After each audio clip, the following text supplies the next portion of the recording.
Yo, nervous dude, about that's our talking next to somebody. invention, Pocket Shawn. You're Just pull a phone Like up, just dial throw me, him and I yell at him. like he's in no, a Pokeball. you're a little doll. Or Oh, he's like in a Pokeball. Pokeball. You throw him at the guy eating popcorn. He just opens like, dude, really? Right in the middle, like right in front of my salad. You guys see that? Shawn, return, and then you fly back in the Pokeball. You fly back into the Pokeball with just your middle finger facing the dude.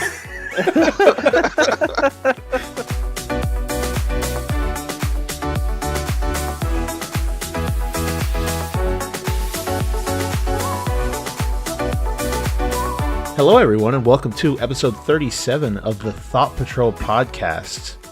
This week, Caitlyn, how about you let our lovely listeners know what we're going to be talking about this week? Well, this week we're going to be talking about how a lore of a game makes it so much better. So And enriches it. Enriches the experience. Doing the Casey and I stat. Yeah, The okay hand emote. I like it. So that'll be our main topic. We'll get to that later in the episode. But first, we're going to start with a little bit of an intro from everybody. Let's start with Shawn. So, Shawn, how has your week been? How's everything been going with you? Cult of Final Fantasy 14, and I was sick. Nice. Sounds like So a that pretty... you got the flu? Oh, shit. Hey, flu's already killed, what is it, 12 babies? 36 children. Jesus. Yeah. Nintendo's fallen to shit. Or Nintendo, I did my not bad. have the flu. The U.S. is falling to shit. Oh, man. The government shut down. People are dying of the Yeah, flu. our military's not getting paid. Convention The happened dishwasher today. convention happened today. That's so fucked up. Left and right. That's such a fucked up way to refer to They're the just a bunch of dumbasses. the just women marches. marching for no reason, wasting their dumbass That's like time. that's the funniest shit I've seen come out of the internet in the They last did it couple of again. weeks. Did they dress up like tampons again? No. Or tits or whatever. Or the fuck it was vaginas. last You know, time? all of the above. Vaginas, They that's dressed it. up as all of them. Oh, did they, or was it just a normal walk? I just saw a bunch of signs. That's all I saw. I didn't okay. even know about this. Yeah. So, all of you I people love it living... when Shawn Head tears them apart. That's like the best part of my day. I wish I was married to Shawn Head. personality of some sort. She's a YouTuber and she's gorgeous and she's brilliant and she's Okay. gorgeous. Nice. Yeah, that's why. 2 points for gorgeous. I like it. So good. Sean's been delving back into the Final Fantasy. That's good to hear. What about you, Sam? How have you been this week? Well, my week would have ended on a high note if Jacksonville had, actually made an effort to Oh win their my game. god! Don't even But, get me started. I mean, I'm not gonna get into the sports Did you thing, see but I'm that- just. Sam, It would have ended on a great note if they had finally beaten the tyrant that is New England. But again, I digress. Did you see that picture of the referee that was like celebrating the touchdowns with a bunch of the Patriots? They're a I'm bunch not of fucking surprised. cheaters. I'm not surprised at all. God, I can't stand them. Anyway, Oh, back to man. my week. I had a pretty normal week. Actually, I missed a couple of days of work because of snow. I figured Oh, that shit. in the south. Yeah, it was it was all right. I mean, it was nice to have a couple of days off though. I mean, I won't be able to get those back, but it's whatever. I purchased a firearm today. I got Hey. So my brother-in-law got a 22, and we were shooting it, and I was like, man, this is really, really fun. I want to get me a 22. So we ended up going to Dick's Sporting Goods, and I found one for a good deal and got some Dick's. ammo. And didn't get to shoot it today, but I'm going to try to shoot it tomorrow with him. So I'm really excited about that. I haven't had a new firearm in a while, so I can't wait to just do what is referred to as plinking. I guess that I didn't know that was called that, but Plinking? that's what it's called. Plinking. It's the sound of when a 22 hits a target, or I guess when it comes out of the ejector or whatever. So yeah, it's called plinking. So learned something new today. Game wise, I dabbled back into Ultra Sun. I hadn't played that in a while. I was like, let me get back into this.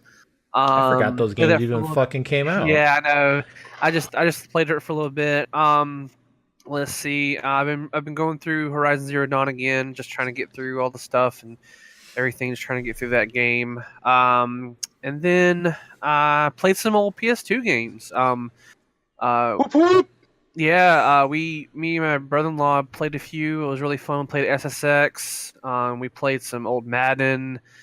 Still suck at Madden. I can't beat him at Madden. Played some Hot Shots Golf 4. That was really fun.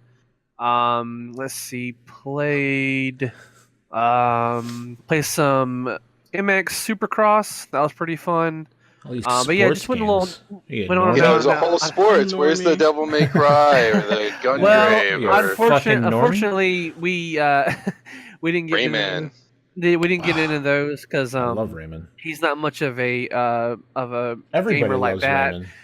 Raymond. Yes. We And we have to get you a new brother. We have to get you a diverse. no, We I still want keep that one. We just have to get you an. an additional one. Yeah, we'll just rename your. Yeah, No, we'll we- rename we- your current brother. Keep him. We just get you Yeah. a new brother. No, we We, rename him and then we tie him to the Yeah. roof. No, I don't want because his name's Chris Farley, and I'm not gonna have any other brother-in-law named Chris. Well, I'm not gonna have another brother-in-law in anyway, but well, I guess when I get married. But anyway, I love him anyway. We played multiplayer games basically. You're and alright, Dad? you can't really play like those single player games with another person unless we trade off. But anyway, Make him fucking watch. The hell? Or you do- That's how it or you was play back in the two-player day. games that aren't sports. That's how it was anyway, today. so yeah, and then work was work, whatever. But yeah, that was my week. Nice. That's good. Now, when you go shooting, do you just go out into like a fucking field somewhere, or do you go to a range? Yeah, I live out in a rural area, and we have a stretch of land where we can shoot. And the neighbors know everyone around. Like we live in an isolated area, so everyone on our street, well, you call it a street, our road, they go out and they shoot, and we always make sure to be aware of each other. So it's not uncommon for us to hear our neighbors shooting and stuff. But yeah, it's. We haven't had any problems or issues, so yeah. That's the joy of living out in the country. Am I the only one that just realized that's a perfect place to go kill somebody now? Like, oh, the neighbors are out shooting again. No big deal. Meanwhile, there's like a pile of like people, and you're just like, ah, and then you start up the chainsaw and go to work. Well, Not that I've ever thought of doing that. I'm just saying you could. If Yeah. you so yeah, that would considered make it. sense. Yeah, just like how sometimes in video games you have to like shoot under the cover of like lightning or thunder or some shit. That's what you got. It's like constant thunder pops going off all the time. You could probably kill the rest of the neighbors and no one would know. Yeah. Yeah, Except for sounds the like a people on this podcast. yeah. The reason I asked though is because we our dad's brother, so our uncle on our father's side, he has like a plot of land, or his father who recently passed away. He has a plot of land out in Georgia. It's just fucking nothing for miles. Yeah. And we'd go out there. They had like this shack that we would dig through, and anything we The found love that was shack. considered, anything that was found was it was our uncle's house. Anything that was found that was considered trash, they'd let us shoot at. So I still have Nice. it was like a book that we fired a shotgun round into, and you could still look through the book and find pellets from the shotgun Nice. shot still throughout the book. But yeah, because I have, what do you have, Ken? Don't you have a 22? Or technically have a 22? One of them's yours? Technically. Yeah, it is. Yeah, one of the guns we have is a 22, and that's Caitlyn's. I think I had the 44. revolver. Is it a 44? Yeah, the 44. Is that actual? I didn't even know that was a fucking... Dang. I didn't even know that was an actual, Yeah. okay, well, I guess I have a 44. It's like a revolver. It's really They use badass. 44s to shoot gators when they go gator hunting. It comes with like yeah. Thanks for that. Jesus. Yeah, it comes with like a cool like holster and shit, so I could be a cowboy Nice. if I ever want to. Oh And, boy, I um, don't know if I'd cowboy at 44. That's a pretty powerful gun. And we I have a riot shotgun that my grandmother gave me. We shot Oh, that a nice. couple times. That shit would You fucking go to a annihilate lot your of riots, shoulder. Kyle? Yeah, I go to riots all the time, man. I was You at gotta the be I was prepared at for the the dishwasher nuclear convention earlier today. That's kind of fucked up. It's not. Listen, That's listen. the truth. The host of the Thought Patrol podcast is not a murderer. No matter what you've heard, this the first 20 minutes of this podcast. Or 10, We're whatever. responsible gun owners. Yeah, exactly. I don't own any guns. I own stabby things. Oh, nice. Hey, that's legitimate. Hey, I respect technically, it's a gun that you get real close with. It's still that. It's a Yeah. stabby gun. It's just I you get the stab- same yeah, I result. stab- It's one Just projectile. fire, One use it stabs. Yeah, It's a projectile you a hold in your multiple-use hand. projectile. Yeah, exactly. It's a handheld projectile. Exactly. Exactly. And Sharp if you ever for get a gun, penetrate. you can duct tape the knife to the gun, and there you go. You're unstoppable. Bayonet. Maybe put a fucking. What are you doing? This girl's like going through Twitter. I'm looking over and seeing the weirdest shit on her phone. I'm looking at the. She's hitting like conspiracy Patriot theories for games. the Patriots game because like the referee stuff and all that junk like that. Oh, I wouldn't be They're, surprised. they're a bunch of cheaters, all right? No joke. Oh, I know- Anyone I know who's they a are. Patriots fan out there, Well, you well, condone cheating, okay? Okay. God, You I could have hate gone the like the Patriots. Shawn route and called them fucking losers and that they deserve to not live on this planet anymore, but No, you didn't. You they kept it condone simple. cheating or whatever. Okay. They're terrible. Yeah. I mean, Deflategate. Hello. Deflate I don't have a gate. problem with Deflate That gate. was I fucking amazing. love it. That was amazing. Oh man. It's true. Okay. It's true. Okay, chill. chill. I'm with you, girl. I'm with you, Caitlyn. No need to I'll blow try- out. Good. No need to blow out the listener's speakers. It's okay. And I it's don't know, like I think blowing out a few speakers is okay. There's, he's like all Yeah, over the it's like an NFL. And no allowance. one's gonna care. That's And okay. And they're gonna win the Super Bowl, and no one's gonna fucking care. They cheated the whole time. They're gonna deflate the fucking footballs again. Get the refs to Put pay the the tinfoil refs. hats on. I will. We need to get a tinfoil hat. I'm such I a want to conspiracy personally theorist. inspect Tom Brady's balls before the game starts. That laugh. are we still talking about football? No, we're Whatever not. you want, Shawn. I don't want to be mad Hey, anymore. I'll inspect your balls, man. Make sure they're not deflated. So, how about you, Ken? How's your week been? No, not much, really. I thought back on it, Oh and I'm my like, God. yeah, it's pretty much just been work and school for you, huh? Every day I'm. Shuffling. Guys, you want to hear something? Go ahead. You know what the worst part about college is? Go ahead. I'm The listening. crippling debt. How Crippling easy it death. is to drop out. She's got a point. Every day Yeah. I'm like, Yeah, it's a constant reminder. Once they have your money, they don't care. Yeah, exactly. every day I'm just like, God, I can just go right over to the office and be like, guys, I'm out of here. Yeah. I'm done. Peace. So, Deuces. Yeah. I just don't want to work at Chick-fil-A for the rest of my life. Exactly. That's a constant. You get reminders in both ways. You're having like a mental struggle right now. Is either go to school and then you get reminded that Chick-fil-A is a thing and working there is fucking awful. It's just like every day I'm just battling with Worst field myself. work at Yeah. Lowe's. Because like I'll go to school and I'm like, God, I don't want to do this anymore. And then I then go you to go to work work. and I'm like, God, I don't want to do this anymore. I'm like, Yeah. oh shit, like Yeah. It's definitely an shitty. investment for the future. And then you I can don't want to graduate. do anything. Yeah, exactly. and I'm then gonna you graduate can, with debt and I'm not gonna find a job. you can graduate, not find a job within like the first and then I'm year. gonna be called lazy by Yeah, the but- baby boomers.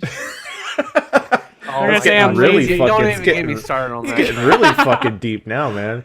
Oh shit. Just gonna be called a fat ass lazy bitch. Hey, there, that's my nickname.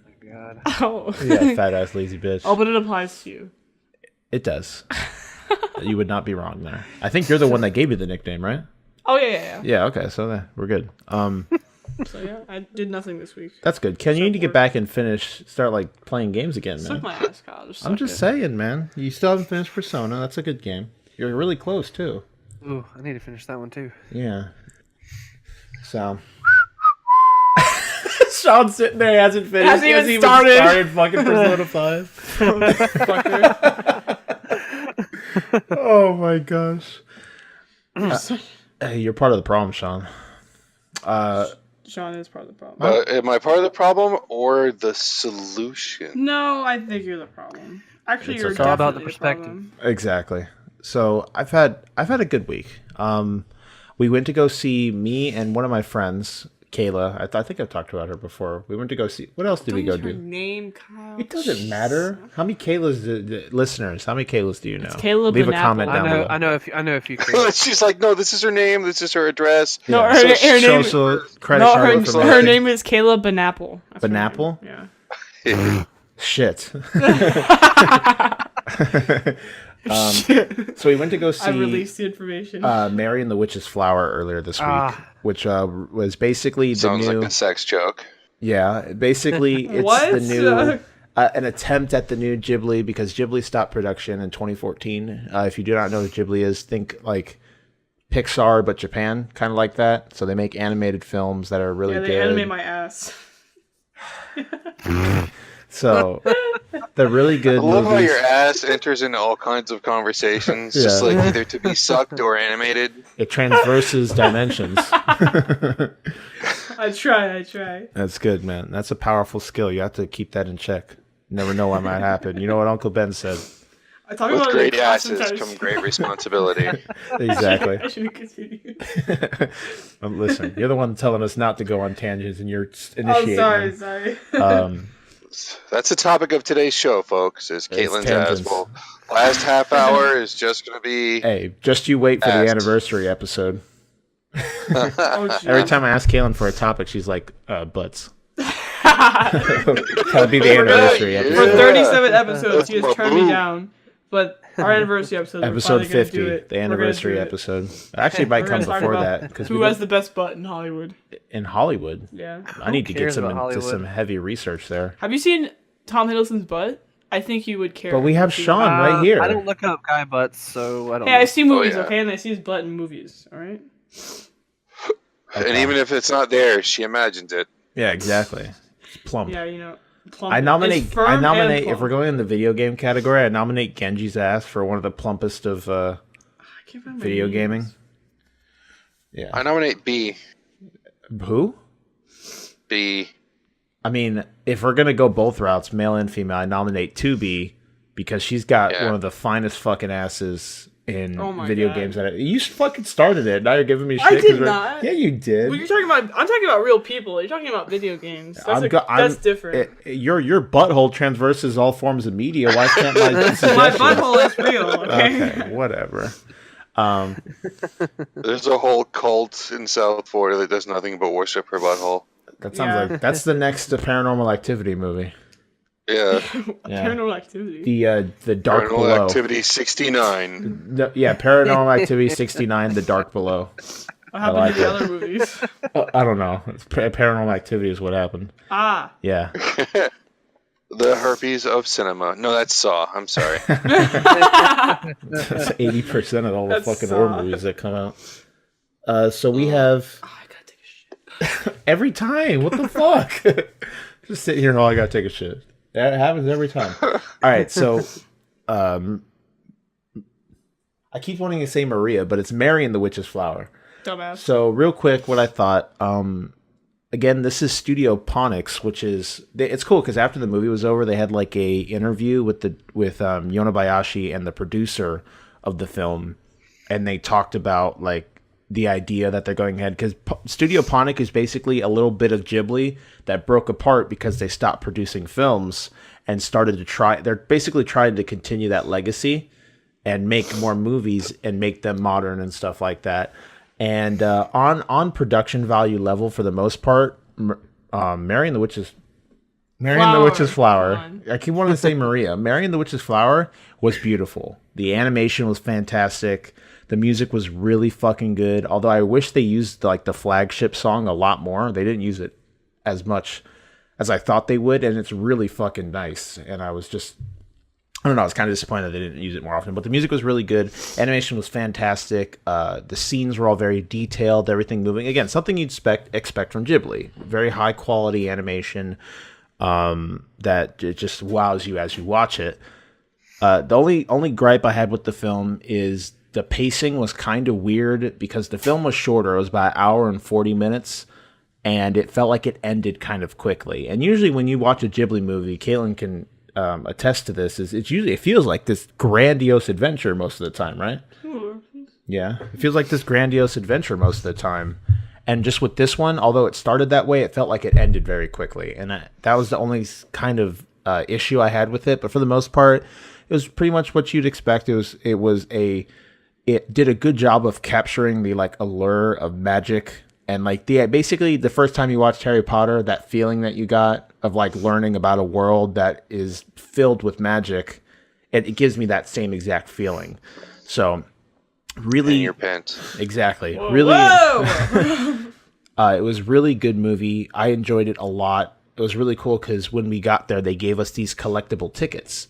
So I have like this ticket. I put it in the Discord. If any of you are listening or there, you probably saw it. But if you aren't there, here's your chance. You could see what it looks like. And it was really good, and I enjoyed it. I'm glad that we have so many events that actually happen down here that we could partake in, anime wise, down here in South Florida. So that's really cool. One thing that was really interesting is we were sitting down watching the film. It had already started. We were a little bit late, so we missed like the first 10 seconds. Oh Jesus!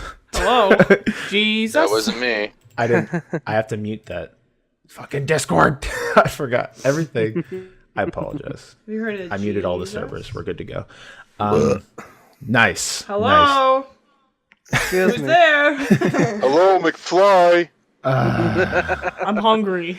So Grab the shit. oh my God, everything's This is my falling big apart. reason for appreciation of Sam. This is one of the reasons why I appreciate Sam, is that when I make a 20th century fucking reference, Sam gets it.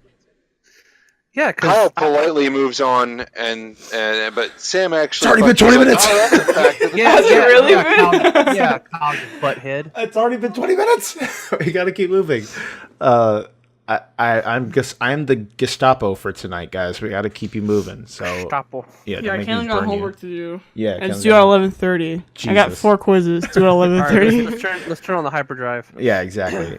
It starts sounding like an auctioneer, fucking going off. Me at work. Yeah.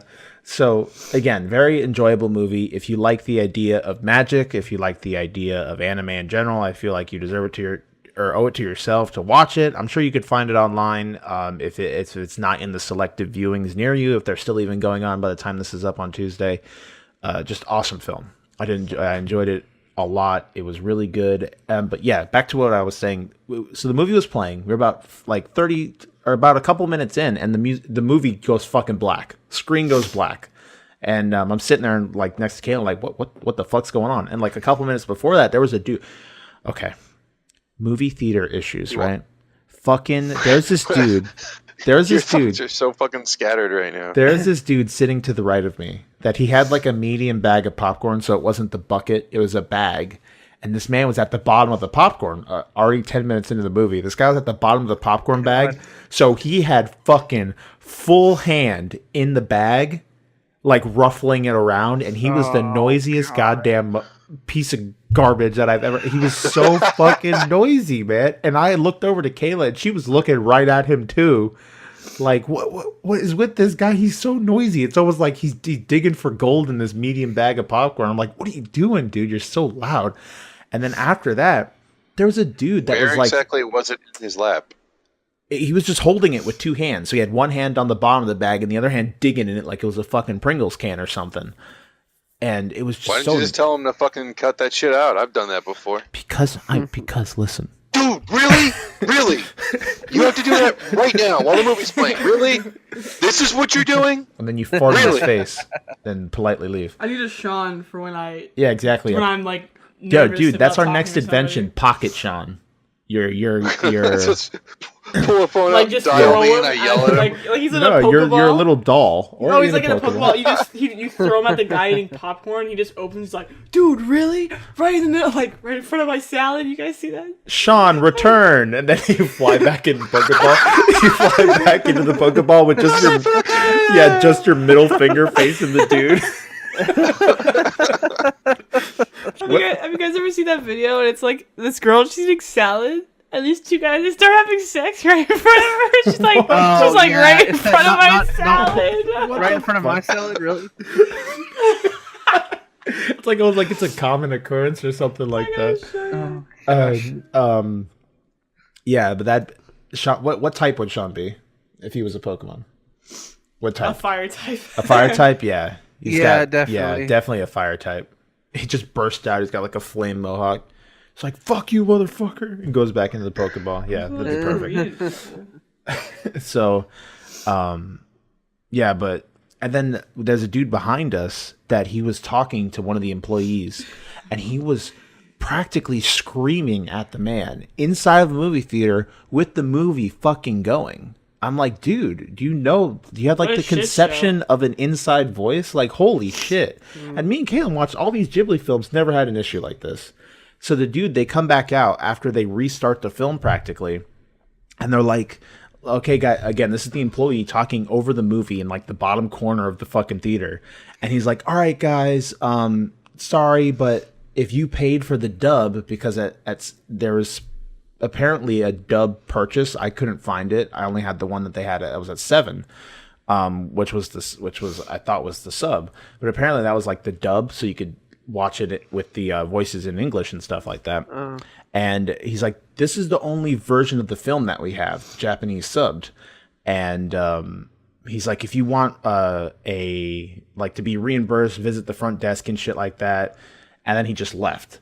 It was like the weirdest shit never happened to me before, but I thought that was interesting. So the movie didn't get started until like fucking 7:30 because it had to restart like 2 times. They were fumbling around on like the laptop in the back, finding out the right, like, fuck, where's the movie and shit like that. So that was crazy. But again, if you like magic and fantasy worlds and animation in general, I highly recommend it. It was really good. I enjoyed it.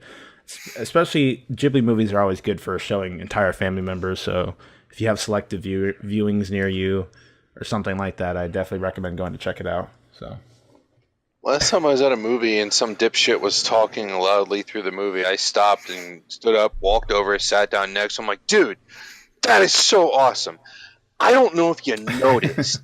And then I reached up and turned his head and pointed in front of the theater. But there's a movie right here. What the fuck was right that now. noise? There's a fucking movie. This is so awesome. There's a movie playing that myself and all of these other people spend money to see. It's right there. It's so cool. If you look in that direction and shut the fuck up, I'm sure you'll enjoy it. That was Shawn, genuine. it's all right. It's okay, Just Shawn. chill. Listen, it's okay. we need to support people, Shawn. I'm not angry. The I'm nightmares just are quoting over. What I said. He's like, I'm not angry. No. Yeah. Angry. What do you mean? Please. And I just then, punched a hole in my this wall. kid started crying. No, I'm just kidding. It wasn't Yeah, a kid, he was an exactly. adult, Then you but- punched him in the gut and knocked him out, I right? didn't punch anybody, but it was funny because the entire theater started clapping. Yeah. I fucking hate that shit. That's such a That's white. one thing that's such a people white need person to thing. Is You're a People home- clap. I am a white person, but I feel disgrace for my race when white people clap at the end of a movie. I fucking. They weren't clapping at the end of the movie, dipshit. They were clapping I because I shut understand, but you Whoa, triggered dipshit. you triggered me. It's okay. He I'm calls used you to a it. dipshit. He abuses me. It's okay. It's how it works. Oh my gosh. god, I am Han Solo. Look, do we need to have a therapy session right now? Do we have couples YouTube therapy right notification. now? No, it's good. We're good. Okay. Our couples therapy is peanut butter. Nice. That's all I'm saying. All right. Oh my god, I want some peanut butter right now. Oh my gosh. Not fucking the way I god. was thinking. Reminds me of that one We're meme. losing Sam. Reminds me of that one meme on Twitter with fucking. It's like a tweet from Obama. It's like. Oh no, don't. Call me a poo-poo platter because I'd be eating Michelle's doo-doo batter. And it's like, how Oh do my I delete a tweet?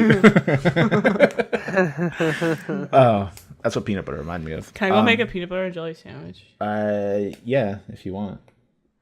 I can? mean, You're giving me permission? Yeah, I guess. Just don't finish it before you come back. No, I'm gonna bring it in here. No, you can't. I'm gonna You eat. can't make chewing noises. I won't make chewing noises. I'm not gonna be crunching anything. Why are you laughing? Fucker. All right, go. The tone of Are you voice really you're have to using go, is or you adorable. You're like, it won't make chewing I'm noises. really hungry. Then I go just eat. want You my- knew, again, Peanut butter. everyone knows we do this podcast at I was 7 doing p.m., right? homework. You can eat and do homework. Kyle. Go. my If you're going to go. It's okay. Alright, I'll give you guys. permission. I'll be back. All right. Everyone out there in the audience is rooting for you. Yeah, I'll be back with some Hugs and kisses. food. Yeah. All right. All right. Go ahead. Godspeed, my young Padawan. All right. So the movie was good. That's about it. I'm thinking, again, we've been playing a shitload of Final Fantasy, slowly getting everyone into the group. Oh, jeez, I slapped the shit out of the mic. Slowly getting everyone into the group. And abusing the equipment. Yeah. And it's been fun. It's nice having a one big game that everyone's in our group is playing, that we're all talking to each other about while we're playing it, everyone getting up there trying to get to end game content. So it's very enjoyable. We're really having a lot of fun. Still enjoying Final Fantasy, getting that much closer to Black Knight. I spent all this time this week fucking trying to get to level 50, and then I find out that I have to finish the main story before I even unlock the quest to unlock the Black Knight, and I'm like, fuck! So, I might have forgotten to tell you about that. yeah, no, it's fine. You just ruined my dreams, but I just want to be a badass and not have to use a gay-ass flashbang in order to pull aggro and shit like that. Like just wanna these be dudes a literally, badass. yeah, they stomp the ground and like spikes come out and like hell shit forms all over. It looks so fucking cool, and I'm like setting off a flashbang, and I look like a dumbass. So I'm not about that. So we're trying to get there. Again, really enjoying the game. I like that. It's just, again, having something we can all do together, especially with people cross-playing between PC and PS4. Super fun. If you guys are looking to get into Final Fantasy, again, you pay for a subscription. It's an MMO. And if you're on PS4 or PC, if you want to hit us up, we're on the East Coast Exodus server. That's where we all play. I think in order to play with us, you have to be in US, so that might suck if you're out of country. But definitely a fun game, especially if you have people to play with. So come join our free company. Was it Vulcan's Mirror, which means like Sea of Clouds in German or some shit like that? Vulcanmeer, yeah. Yeah. WOLKENMEER. It's really cool. And then our little clan tag is Opai, which means tits in Japanese. So. And tits, as you know, is slang for boobs. Exactly. Really? Yeah. It's had also no idea. slang for cool. Yeah, if something's the tits, it's awesome. Is the tits. Because titties are awesome. Yep. That's where that originated from. Old English right there. That's what you're looking at. So I'm thinking I had some That's other... not alienating the half of female viewers we actually have at all. Half? Not even the slightly. fuck? Like 0.5% probably. If you're out there and listening and you're a female viewer, do not take anything we say to offense. Particularly me. Yeah, Shawn's a Shawn. Shawn's a Shawn. Remember. Hey, I am a Shawn. That is true. I just found wow, that out. Shawn appeared. keep a lookout for the pocket Shawns. Keep a lookout for them pocket Shawns coming to a market near you early 2019. So throw it down, offend your neighbors. The other story is if you're listening, you might not know. Recently, I had a switch in job, so I'm working on a new place now. I work at Publix now, and there was an interesting event that took place while I was working one day. My mom came to shop. She was shopping. She asked me, blah blah blah, and that's fascinating. She was leaving, and I had spoken of a girl that was particularly cute that worked in the Publix as well. Oh no! And so my mother, in her grandiose set wisdom of knowledge, infinite wisdom, she went over and she's like, "Is her name Megan?" Right? And she's texting me. She's sorry after she left, and I'm like, I don't know her name. I just seen what she looks like and stuff like that, and so she sends me a picture, right? Oh. And she was at the cashier checking out, and she tried to take a picture of the girl, but the flash went off. Oh my god. No. Dead so ass your mom serious. Was trying to She was trying to see if I don't know what she was trying to do. She just wanted to know what the girl that I thought was cute looked like, I guess. And so I get this fucking shaky, like, found footage picture with flash going off and the girl's like face illuminated. Oh, I'm like, Mom, are you fucking serious? Really? So I don't know her. I'm not connected to that woman, but I thought that was the funniest fucking thing. And then later I found out the girl's actual. This is why we name. never tell our parents about significant others. Yeah, that wasn't even the actual girl I was talking about. So that was fucking hilarious. But I found that funny. Just getting like, I see like the text. It doesn't show you the picture when you look at the notification. It just says like numbers and JPEG, and I'm like, oh god. And then I open it up, and the worst had come to fruition. So I thought that was quite interesting. But that's been the worst would have been if she tried to hook you up. You know, my son gets really he works over in the stocking. He's a good boy. Yeah. He loves his mother. Why did we get all Jewish? Apparently, your mom's from Jersey. Yeah, reinforcing the stereotype that everyone thinks I'm a Jew. Shaq Texter, he constantly calls me a Jew because I have curly hair. So because of the guy fro. Yeah, welcome back, Caitlyn. Thanks. Did you go poop? Oh no, I don't need to anymore. Oh, okay, good. You released the pressure. Oh, Jesus. Oh, don't do that when I'm drinking. Fuck. Sorry. I told the story about Mom. Did I tell you that story about Mom where she took a picture of a girl and the flash was on? Yes. Yeah, I explained that basically. So you didn't miss much. So that's been about my week. It's been pretty eventful, but I'm glad to be back here with all you talking about just one of our best hobbies in the world, video gaming and pop culture. Really love it. So we're going to go ahead and move forward. We're going to move on into the rest of our show. We have the housekeeping real quick. Housekeeping. Indeed. Mint for pillow? What's a cuck?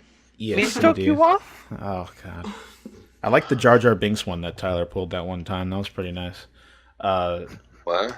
You don't remember that one time? The Jar Jar Binks impression that he Bandcamp? pulled? I think at Bandcamp. Yeah, Bandcamp. That's how I found out that I was I was sexually attracted to Jar Jar Binks. Was at Bandcamp with Tyler. God. Shoved a flute in your pussy. That was a Game Grumps reference, wasn't it? Was that a Game Grumps reference? I think it was. I think it is. I think it is too. All right.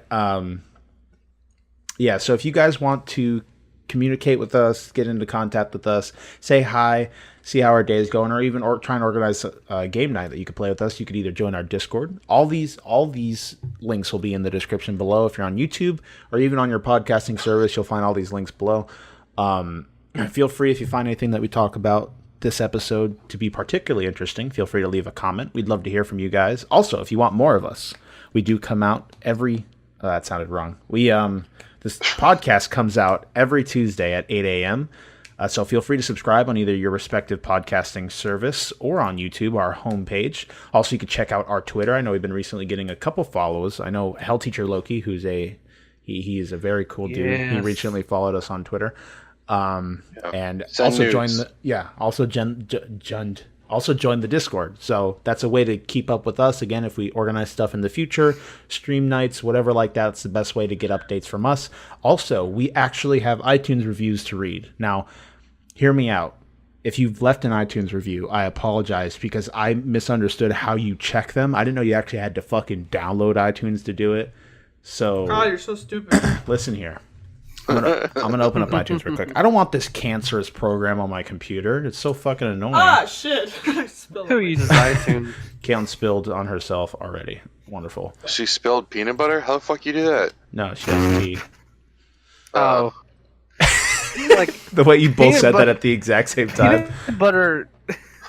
I was expecting some sort of miracle of science. It's a pretty viscous material. Look at you. I like it. Whoa, that's a big word. Yeah, Coming man. out with the $2.50 words. $2.50. Hey, I don't even have I only to. paid like $2 for it, so. Okay. He hasn't pulled out lugubrious yet. That's like a $4 word. He's working his way there. He's working he needs his a few way more there. syllables. It's a $4 word. What He's about- on $2.50. what I'm about- saving up for a $10 ass? word, but How I'm much gonna is that I'm gonna word? wait.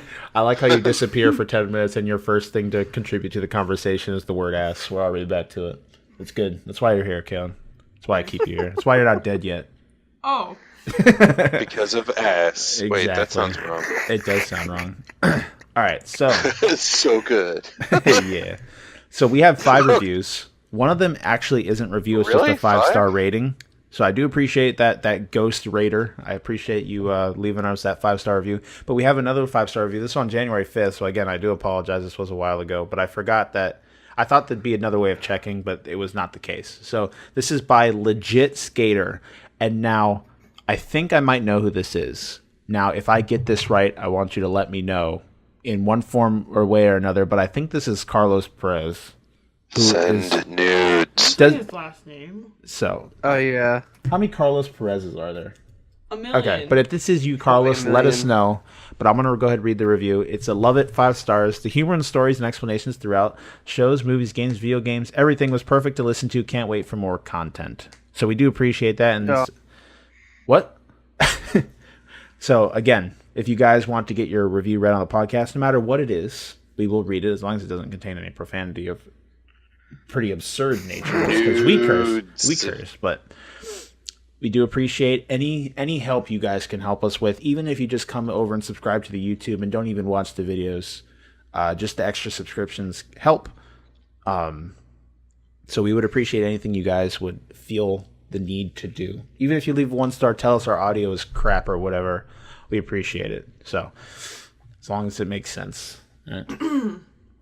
You good over there? Yeah. Eventually, the audience is going to figure out that Kyle has this neurotic obsession with our audio sounding terrible.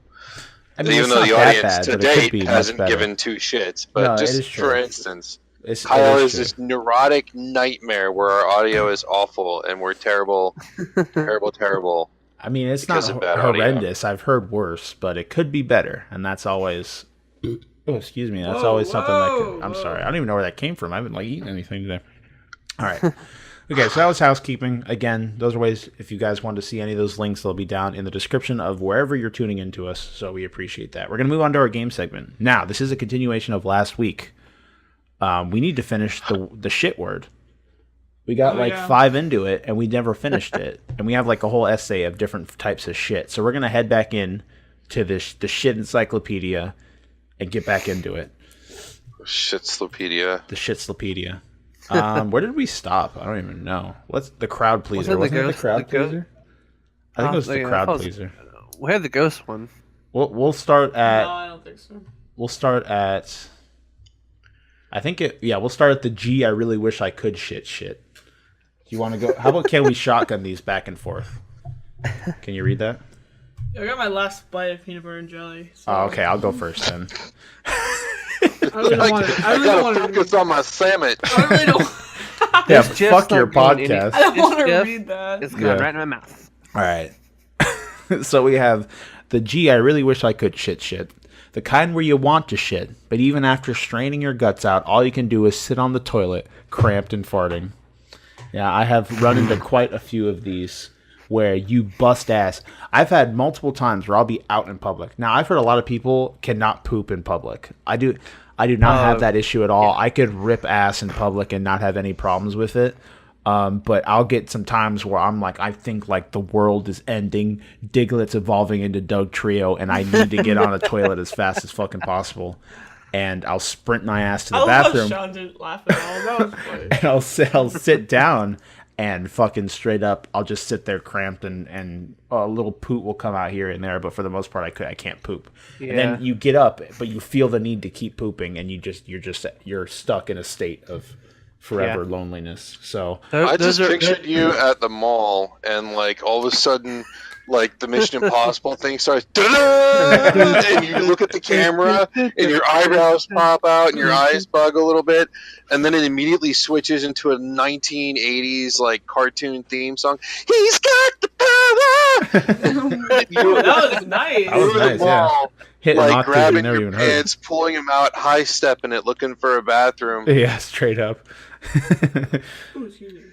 Oh my gosh. Yeah, let's move forward. We have the wet cheeks shit. Let us know, Cam. What is that? Ooh. The kind where you want to shit, but even after straining your guts out, all you can No, do I is... just read that one.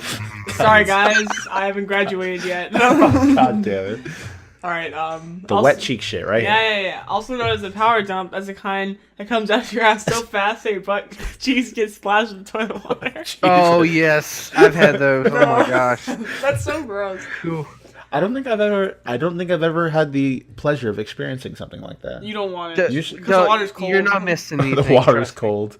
The water's in my butthole is really hot. I'm like, it's so cold. It's like, man. It's like Mount Everest. Mount Everest? Cold, so cold. All right, so we have... Now I got static X in my head. Thanks. You're welcome. So we have the liquid shit, but I think that makes sense for most of everybody. Let's see. We have that's the kind where yellowish brown liquid shoots out of your butt, splashes all over the side of the toilet bowl, and at the same time chronically burns your tender poop chute. So yeah, that's me. that was the dragon poop I had. Yeah, the dragon poop. I remember that from last week. Next, go ahead. We got Keon. the Mexican food shit, and that's a class all its own. Class all its own. That's pretty self-explanatory. Needs no explanation. If you've ever had the, it's also referred to as the knee wobbler. Ew. Where? Ooh. Yeah. That's gross. Yeah. Exactly. That is disgusting. Have you guys ever pulled a muscle trying to squeeze a poo out? No, I ripped my Fuck butthole. no. Whoa! He was adamant about that. I have some fiber in my diet. Did you actually rip your butthole? Yeah. That happened? Yeah, I bleed when I poop now. Like Huh. blood literally comes out of my butthole when I poop because I ripped it. You ripped it? From some You realize monster you should shit I don't remember. you should probably, Yeah, you should probably get that you should checked out, probably, right? you know, well, no, I mean, she just needs to poop more or like eat some fiber or something. No, I swear, dude, I eat a ton of fiber. Yeah. Like, and I I drink want a you to ton think of about water. this for a moment. What- You what- have a what's cut your- in your butthole that you are pooping on. Wait, what is it? One That more doesn't time? freak you out. Wait, what'd You you have say? a what? She has ripped flesh in her Yeah. pucker that Yeah, is and getting then poop, poop in is it. passing through that. Well, it gets I think clean. it sounds I very use hygienic baby wipes for a butthole. when I use baby wipes when I wipe them. So it's getting clean. Jesus. All right. So I've tried. I don't know. I just don't know what to it's do okay. anymore. We'll move on. I've We'll tried move on. everything. We'll move on. We'll move Your on. response is to giggle out that she uses baby wipes. Don't have to Oh my get that God. close. She's like straight up. But Caitlyn, She's like, I don't think I could adore you more if I tried right now. No, I need to use the bait because how the I but the feel like baby I wipes feel like don't my get that butthole. far in. Listen, What do you do? listen. You like finger Listen. your butthole with the I baby feel like wipes? I feel like my I feel like my butthole, since it's torn, it can't like cut off the poop when I'm pooping. So when you So when I go to wipe, there's like a lot of stuff there. Oh my God. I like how we have no restraints the entire episode, but the moment you try to say poop, it's referred to as stuff. Yeah, so then I have to God damn it! let me It's always finish. the Let me poop finish. humor. It's always the puke humor. So there's. Listen, let me finish. What the fuck is that? Okay. We lost our... Butthole with a baby wipe. Who does Shawn, it? Do? bring Am I the only one that does Are that? you admitting to it? I'm Of crying. course, I do it all the No time. one fingers their butthole with baby wipes. What are you talking about? What the fuck are you talking Listen, about? okay, does everyone have a torn butthole? No. Exactly. Oh, so you need special treatment. Yes, Okay. because my butthole can't tear off all the poop, so I have to get Oh god, I'm getting something cramps. to wipe it off like really good. Okay. I gotta clean it, or else later in the day my butt itches. That tends to happen. So I don't like it when She my butt fingers it itches. again with the baby wipe. Yeah, exactly. I have baby wipes on hand too. Now, like, what finger is it, Kaylin? Do you go pinky? You gotta get classy, right? You gotta stay Your full classy. middle finger. Oh, I What- know I used to. What's the I longest used finger to. on your? You use two. Jesus Christ! Well, it's torn. Kyle's bigger. Oh my So god! I guess I have a method. All right. And when I go out, I have to bring baby wipes with me. Damn. So when I go to The school, life- the life you live is rough. so when I go to school, I always have baby wipes on hand just in Okay. case. Remind me of boot camp. Except I Okay. never fingered my I just butthole in want boot I just camp. want you guys to know that she has opened up the opportunity for a legion of anal fetishists to just jump Liz, on it's and not listen now. serious. It's make not like sure- I sit there for like a minute and No, do let- it. let's- It's like really quick. In and out, real quick.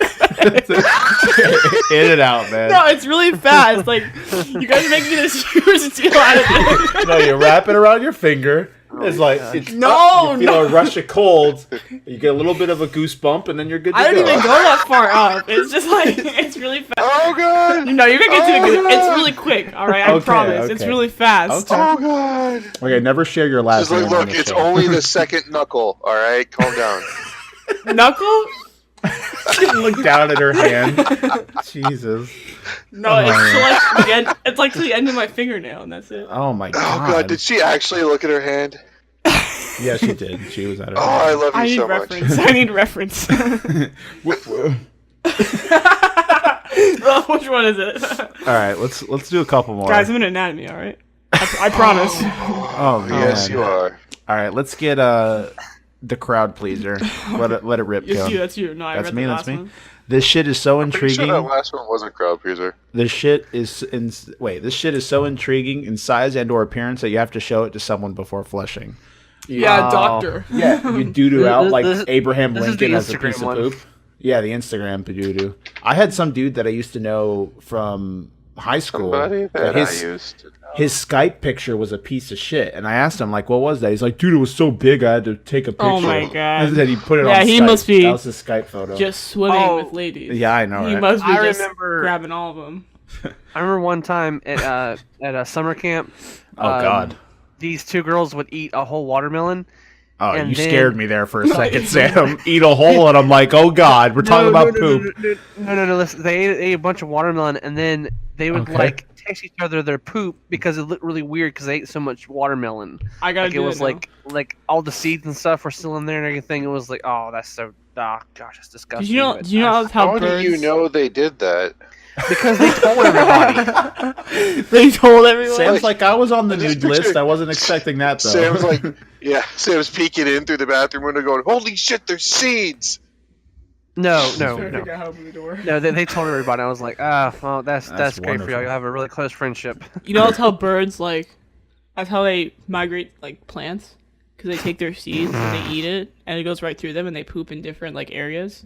Wow. So that's how like seeds travel. Nice. All right, next one. What the hell? Let's is do. that Let's do. noise? That's Bruce. He's scratching the door. Let's do 2 more. All right. Let's do the mood enhancer. All right, so we got this shit occurs after a lengthy period of constipation, thereby allow you to be your old self again. Nice. Oh, That's actually wow. pretty nice. Yeah. I've had that before. I've never had to I- deal with serious constipation. Why do you keep interrupting people, Kyle? Let's him talk. I mean, we both started talking at the same time. No. I just wanted to say that, but go ahead, Sam. That I'll get traveler's constipation a couple of times, like when I go to a new place or like if I'm at a hotel or when I take a trip. That's a Sometimes thing. I won't poop for like a couple of days, but then after that first poop, it's like, oh, Jeez. it's like I'm back to my old Your self. poop is jet lagged. That's what it is. That's kind of gross. Now we're kind of gross. That's coming from the person How who is fingers what I your do ass with a gross? paper towel. How is what I do gross? You figure your butthole, Caleb. For like a second. I didn't say it was. I didn't say it was gross. I'm just saying Listen. it's as gross as. Listen, everyone Anything has else? everyone has their own kink. We don't How is kink. that a kink? We don't kink Whoa, shame whoa, here. whoa, whoa, whoa. We don't kink shame here. Wait, that is not a kink. Caleb, you finger alright? your butthole. I just do it so I get all the stuff out of there. Okay, all That's right. it. Hey, whatever your explanation. Do is- not take that the wrong way. Hey, whatever your explanation. Do not. Do not Don't take that the wrong. I'm gonna scream if I have to. No, don't, I'm right please, here. you're really close. I'm It's really loud. close. Yeah, that does not. Please, for No, your own health, don't take that the wrong way. Don't use headphones this episode. I can't guarantee your safety. I probably should have started the episode with that. Just put a disclaimer before the episode starts. All right, let's do one more. The ritual. Oh, that's me. That's you, fam. This shit occurs at the same time each day and is accomplished with the aid of a newspaper. That's Caitlyn. Every time we go to record at 7, she has to shit. Almost every time. Oh yeah. Yeah. It's always at night. Well, that's Yeah. that's just a normal healthy poop cycle then. Yeah. Thank you. There's nothing wrong with it. It's just a type of doo-doo. So we still have so much more to get through. So we'll come back to this next Part week. 3 next Hopefully you'll hear more stories of pooping. So yeah. Man, that one was a doozy. That's all I got to say. So let's move forward. Again, because we're already an hour in. So we're going to blast through the rest of this fucking, the rest of this segment real quick. All right, so just to give you guys, again, we're going to look at the box offices for the week so far. So for the weekend of January 19th to the 21st, we have number 1, still Jumanji, sitting at the top, pulling $20 million for this weekend, sitting at a total gross of $316 million. I've heard both good and bad about it. And It's then been a there for budget. 5 weeks. I'm not gonna watch it. No, Yeah, maybe on Redbox down the future. And then a budget of $90 million sitting at its 5th week. At number 2, we have 12 Strong. It's a new movie this week, sitting at $16 million. So that's its total as well because it just came out. At number 3, we have Den of Thieves, also a new movie that just started this week, sitting at $15 million for the week. At number 4, we have The Post, pulling $12 million for the week, sitting at a total of $45 million, with a budget of $50 million in its 5th week. And then at number 5, we have The Greatest Showman, pulling $11 million for the week, sitting at a total of $113 million for total gross, with a budget of $84 million on its 5th week as well. So yeah, that's how the box offices are doing. We're gonna again shoot quick through that real quick, just let you guys know what's pulling all the dough. We're slowing down with movies for number 1 to only be pulling 20 mil. Definitely slow in movies right now. Not much really going on. So moving forward a little bit Usually more. like this in the late winter. Yeah, just like gaming. yeah, straight up, nothing to do in gaming either right now. That's why Final Fantasy came in clutch, pretty much. So next, we're gonna do our review corner. This week, We talked about it. I don't know if it was last week or the week before that we would talk about it, but we're going to be talking about Made in Abyss. Yeah. So the review that's been a long time fucking coming. We finally all have finished it. We are all ready to talk about it. It came out late last year, so it's not that late. It's still pretty late though. So we're going to go ahead. We're going to give our thoughts about it. It is an anime. I don't know where you could even find the show, in all honesty, because I watched it on Amazon. It is on Amazon? What? Okay. Yeah, So it used to be on Amazon. It called Anime Strike. It was their exclusive thing where they had their own anime. Then they got rid of it because they thought it'd be better just to leave it on their Amazon Video. So if you have Amazon Video, you can watch it. The whole season. So if you have Prime, So we could have then done you that got the it. whole time. Yeah, I didn't even know that. We were trying to use 9 Anime, and I was using the Steam link to do it, and it was just working so awfully. So, but I'm glad we Terribly. figured Come it on, out. fix your grammar. Fucking shut up. Don't tell me to shut up. All right, so since Sam, it's the freshest in your mind probably because you watched it over the last week. What do you think about it? Well, I had heard a lot of hype about it. I had actually seen a few videos, but nothing too spoilery. So what I will say in first impressions, absolutely gorgeous. The backdrops, the environment, the effects of the weather, trees, everything in the background, just it's so gorgeous. It reminds me of Studio Ghibli, a lot of other anime movies. Just very well done backdrops.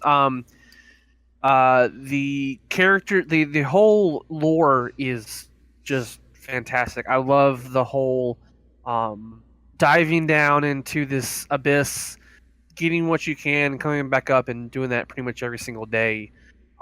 Just that type of idea is so simple, but it creates sort of a just endless possibilities. And I love the structure of the abyss. I love the layers. I love how each one's so unique. It almost reminds me of Dante's Inferno, where there's different layers of hell, and there's different things that Dante experiences, and it almost feels like it's set up for like a game, sort of like you have the first opening area, which is pretty easy, and then as you go down, it gets harder and harder. And then I love, of course, the consequences of coming back up. How each layer you go down deeper, the more and more possibility you could die, and that right there gives you that sense of danger, that sense of like, okay, no one is safe, no one is, immune to it. And I love that sort of aspect. Now there were, you had mentioned a few times you got really emotional and stuff like that, and there were some gut-wrenching moments. There were some moments where I was like, man, that's terrible. But I didn't get, super like emotional about it, which is fine. I mean, everybody has different tweaks and stuff, so I felt it. I felt like, man, that is just terrible. It's just like, you're like, man, you just feel for the characters. It's like, even though they're children, you still feel like, man, I can definitely see how I would be in that situation. I can definitely see what I would be going through. I would be panicking. I would be probably doing exactly what they're doing, freaking out. But I just loved the overall aesthetics, and just how it was all pieced together. But yeah, it's so cool. And then I love the teaser at the end for the new season. I'm really excited what's going to happen, and how further down they're going to go, and how further it's going to be, because we don't really know where the bottom is, and even if the mother's still alive or whatever. So I'm really excited about the new season. But overall, I loved it. I guess my only gripe about it is that the way and I could be wrong, and please correct me. I felt like the way the kids were drawn, their style of being drawn, didn't really, to me, fit the overall aesthetic. But that's just me. But I thought they were, as characters, very well developed. They go through arcs, they go through all this stuff. But I don't know, just the way they were drawn didn't really, to me, fit the overall aesthetic. But again, that's just me. Again, loved it, and I can't wait for the next season. I think one of the things with it that would have made I think would have felt better is the thing that the kids and the adults look the same. Like the people that were supposedly a lot older had the same facial structure as the ones that looked a lot younger. And again, that's a common thing you see in anime. But I felt like they purposely designed the kids to look like actual kids, and then adults show up, and for the most part, a lot of them look kind of like the kids. Now, that's not always the case, because you look at Ozen or some of the other characters, but all of them have like round, like chubby faces, like they still kind of have baby fat. But it doesn't matter what their age is, they still kind of all share that same look to them. And I thought that it would make more of sense to design the children purposely children like. It'd be better to push that idea like, hey, these are literally fucking kids going through these life-threatening situations. Right. And then the adults look different. But the fact that everyone kind of still looked all the same, I could kind of understand exactly where you're coming from with that. I never felt like it clashed with the overall aesthetic, but it did kind of put me a little bit aback, like, oh, they kind of look different. But it would make more sense if the adults actually looked like fucking adults. Like, look at fucking what's her name's mother. What's the girl's name? Why do I forget her name? I know them. Rico. Yeah, her mom looks almost just fucking like her. Liza. Yeah, Liza, her mom looks just like her. She's not even that much like taller and shit. Like, I don't know how old she is. She might be in her 20s, and she gave birth to Rico. I would assume she was in her 20s. 7s. So one thing, I don't know how Shawn fully delve on it, because we talked about this before, kind of the one issue we have with the show, but I think the show might have done better if it was something that was more drawn out instead of just being a 12 episode show. And I think it'd be cool if they fully, again, Shawn will go into it, but if they developed the layers more, because we skip like 3 layers pretty quickly for the most part. And it'd be cool if they developed their adventure through that layers a bit more and made it almost like I could kind of see that they were maybe trying to either avoid that, or they just didn't have the time to do it that way because they're trying to progress the story. I don't know exactly how the manga went. I did not read the source material, so I don't know how they treated that. But it might have been cooler if this was something that would spam like 50 episodes or something like that, and you get like a better idea of them building the world and through the layers. I can understand the first one maybe being boring because there's not much to do, but maybe like the second and third, like the whole inverted forest, they were in for 2 episodes, and they weren't even near the inverted forest for that long.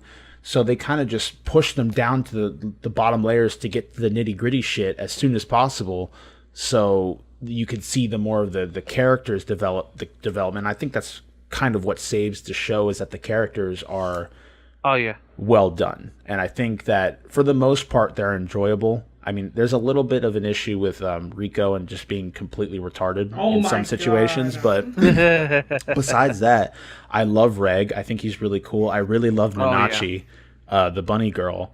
When they find her, I love her arc. I love her story. I love her backstory. I love everything about her, and she's a very lovable character. And it's easy to see that she's been through a shitload.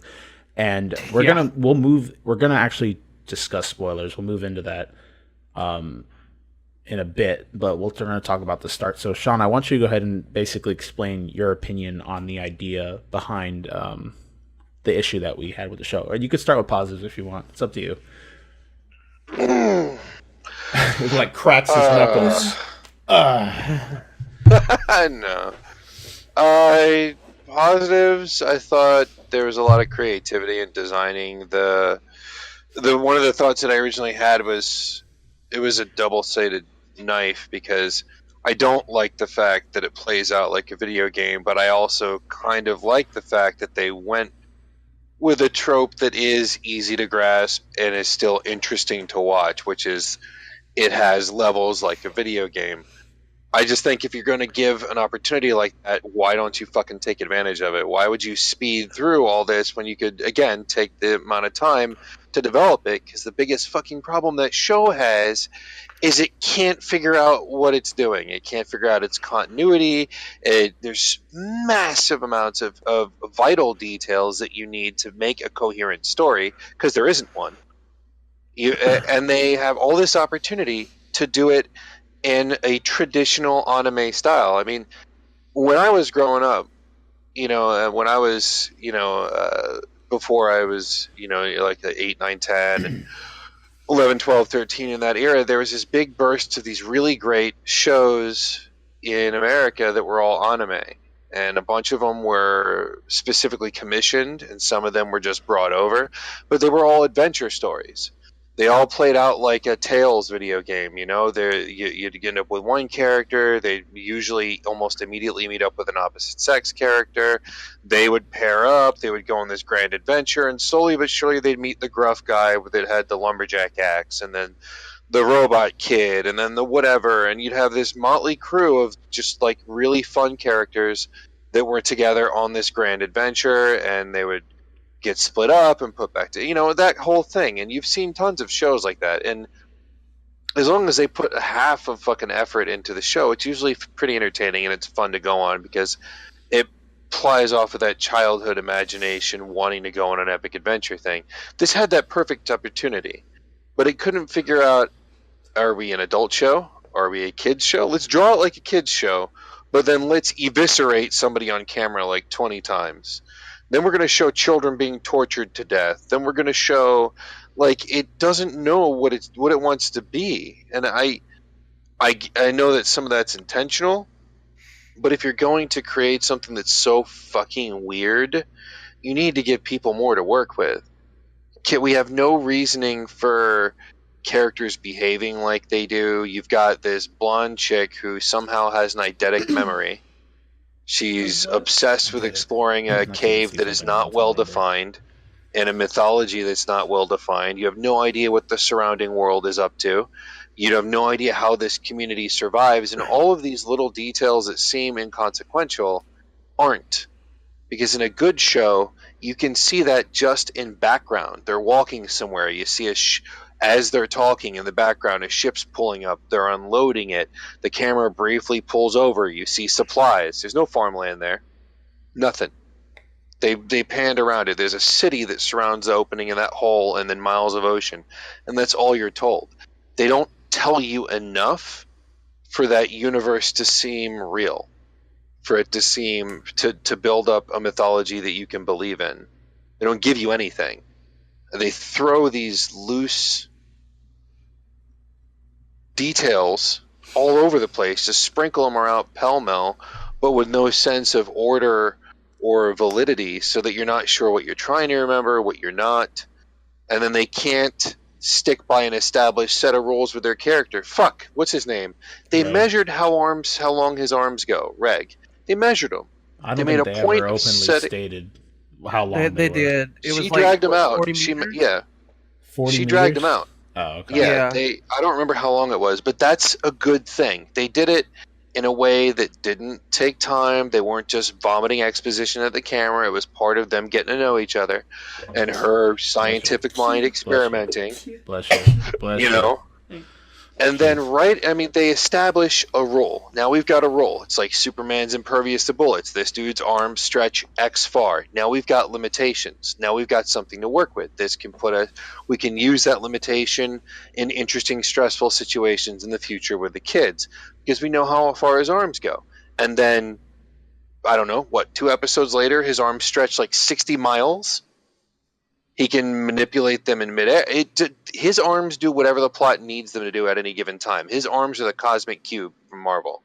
It's retarded. Or the Force from Like Star Wars, some might say. Yeah. Oh, God, especially in the last one. Yeah. They just do whatever they need them to do. The only thing that saves this show, because it really, if you look at it objectively, it's kind of garbage. But what makes it awesome is Isn't all anime, though? It's all kind of garbage. What makes it I'd awesome... say so. I don't think so at all. But what makes it awesome and what makes the show still good and why I still want to see it is that the characters themselves are super interesting. The world is trash. They don't give us anything for me to be invested in that world, to be invested where they come from. None of it feels real. But what does feel real is the ditzy scientist girl, I can't remember her name. Reg Rico. feels real. Yeah, Rico. Her search for her mother. Those are some universal concepts. Her even being remotely viable to survive down there is absolutely the giantest load of horse shit I've ever heard of. Or how she thought she But they would be able to without Reg. Yeah. How the hell? Everyone else How? didn't even doubt that she would get diced up. But she's like, no, I'll be able to make it. And like, they let her go it didn't anyway. make sense. They were going to let her go. And all of it would have been solved. All of it. Double the number of episodes. Spend some time developing characters. Spend some time developing the world. Not all the show has to take place in the hole. You could do some of the show above ground. Give us a second set of characters, a.k.a. those other kids that are waiting for them to return. And you can explain the world through them. You can do little bits of them and having adventures up there. Show us the two different parallels. Anything would have been fine to give me some sort of connective tissue to make this world real. Because as it stands now, it has all the depth of a 5-year-old storybook with a little golden spine. And that's sad. Because they do so much with the characters. Not their stupid powers. Not their ridiculous ability to recall stupid details that don't make any sense why they could. Not the way that adults somehow allow children to wander by themselves into deadly areas. None of that. But what would add some connective tissue is taking some time to tell us about the world these kids live in. Because you're making kids the main character. Then you're putting them through horribly violent situations and showing it. And then you bring in a Yosef Mengele character who's sitting there torturing and murdering orphan children from apparently there is another country because that's where he stole them from. And in a Hunter x Hunter kind of way, it feels like there's some deconstruction going on because these white whistles are allowed to do whatever they want. Yeah. Anytime they want. There could be monsters, they could be good people, it doesn't matter. You get a whistle, you have free reign to do whatever the fuck you want. Why? Why? And what are they bringing back? They haven't shown us barely anything that they bring back that is so special that these guys could murder children and it be legal. None of that makes sense. And when I see this happening, just this horribly sloppy storytelling, lazy storytelling, it ruins it for me. If you didn't have those three main characters, the show wouldn't be watchable. You have interesting characters, that's not enough to save a show. But when you have those three and they're so well written in terms of their emotional context, that I can get behind. So I'm basically, to me, it's like I'm watching a cartoon version of a 6-year-old storybook that somebody was able to flesh out just enough to make it interesting. But I like the interplay between the characters, and I like the creativity with what they do with that alien universe enough that I want to see what happens next. But I can't reconcile my absolute disappointment with everything that they do wrong, which is more than they do right, with how the fact that it seems that I don't care and I still want to watch it anyway. So I would say that the characters are good enough to make up for all of that other garbage, but don't go into it expecting to have like another Trigun or another Little Witch Academia or another, anything that's got some sort of substance to it, because they just bleed the substance dry by refusing to give you anything, even remotely resembling a well-built story or a well-built universe or a well-built mythology. And fuck, Reg is a cosmic cube, and that drives me nuts. Yeah, he just magically develops a new ability every 5 seconds just so they can solve a problem, and that's so disappointing. Because then I don't know. I think the only thing that makes Reg a cosmic cube is the fact that his arms elongate. But for the most part, his kill anything gun that now he can control whatever it does. Yeah, but you see that in the first fucking episode. His arms do 52 different things. Yeah, but he's presented to you in the first episode as being something that's not to be fucked around with. He blows through like 60 trees, and you find out that came from him. You automatically have a reasoning to think that, oh man, he might be a little strong. I already know he's got a weapon. That's not what I'm talking about. I'm like, now they're like, okay, well, you can control it. And now I do like the fact that he passes out every time he uses it. I think that's a super good plot device. You do. Yeah. And if you're not going to give him limits on what his arms can do, which is dumb, we can do it after. The fact that he passes out was a genius move. That is probably the best plot device in the show thus far. Besides that weird, we can't go back up, or her head explodes and brains leak out of her vagina. It's so weird that that wasn't exactly what happened. How she pees every time, like. I'd probably pee every 5 minutes is pretty hilarious too. Like, that's hilarious. Yeah, I thought it was hilarious. It's just weird. It's so weird. It's such a weird combination of things. I've never seen anyone do this with a show before. It's bizarre. That might be the best thing about it.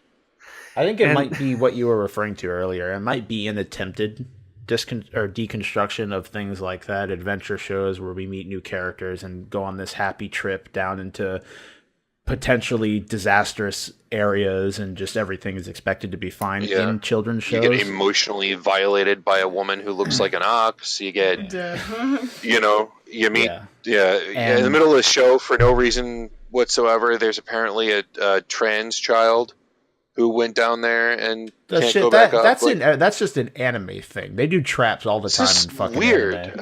I like that one because it's not a joke. The one girl dude thing where it's a dude wearing a dress. Remember? Oh, yeah. But they do that shit all the time. That's just something that, again, anime always have these little intrinsic quirks that remind you, oh, hey, I'm watching anime. You see it often. Yeah, but it usually serves as a punchline. He's not a punchline. That is true. He's it's just, here's a perfectly normal character that just happens to be this. We move on. I mean, they technically did use it for one comedic situation, but it wasn't to poke fun at anybody, really. No, it wasn't at his expense. It was at Reg's expense. Yeah. So,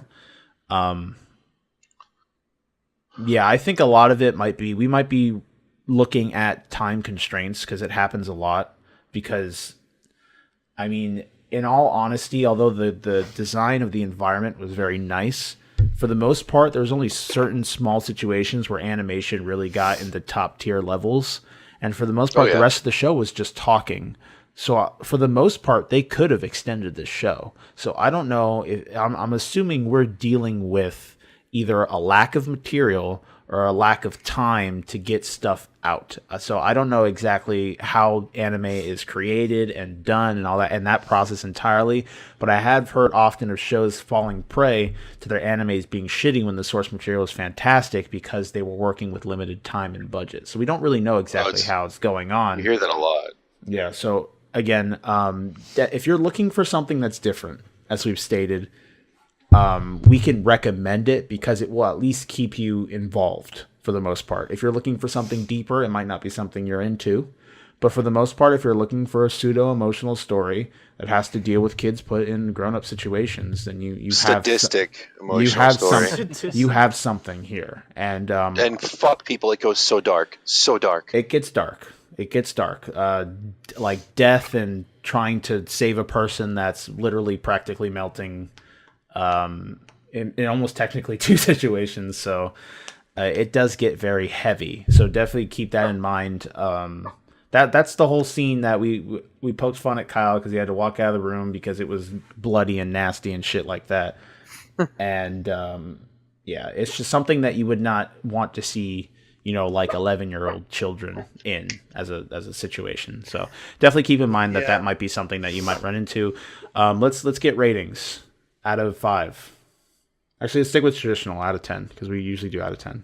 So out of 10, you first, Sam. I'll give it a solid. I've never really rated an anime before, but just from initial reaction stuff, I'm gonna give it an 8. Okay. Maybe like a 7.5, 8. It kind of just between there. Like I said, I'm intrigued. I want to see more. And overall, wasn't perfect, but I definitely enjoyed it for the characters and just what's going to happen in the future. Okay. What about you, Caitlyn? I'd give it like a 6, maybe like a 5.5. Okay. For the sole purpose that it took forever to get interesting. Okay. The last 2 episodes were like nothing like the beginning of the show at all. Yeah. Like it took a Jesus. full 180. Okay, Shawn? I give it a 6.5 murdered orphan children out of 10. God. Yeah, I was thinking of something too. God, that was dark. That was so fucking dark. I'm gonna go a little bit the opposite. I did not ever in this show expect something along the lines of an adventure show like shonen. So I never really was disappointed for the most part, but I wasn't looking for anything better. So I guess I fell prey to expectations. I don't know. I didn't have any hype when I started watching it, but I did end up enjoying it because it shattered my expectations because I didn't expect anything good out of it. Overall, the presentation was very good. The music was good. The animation was good. It was very detailed. I liked a lot of, again, characters. I felt that, again, more time could have been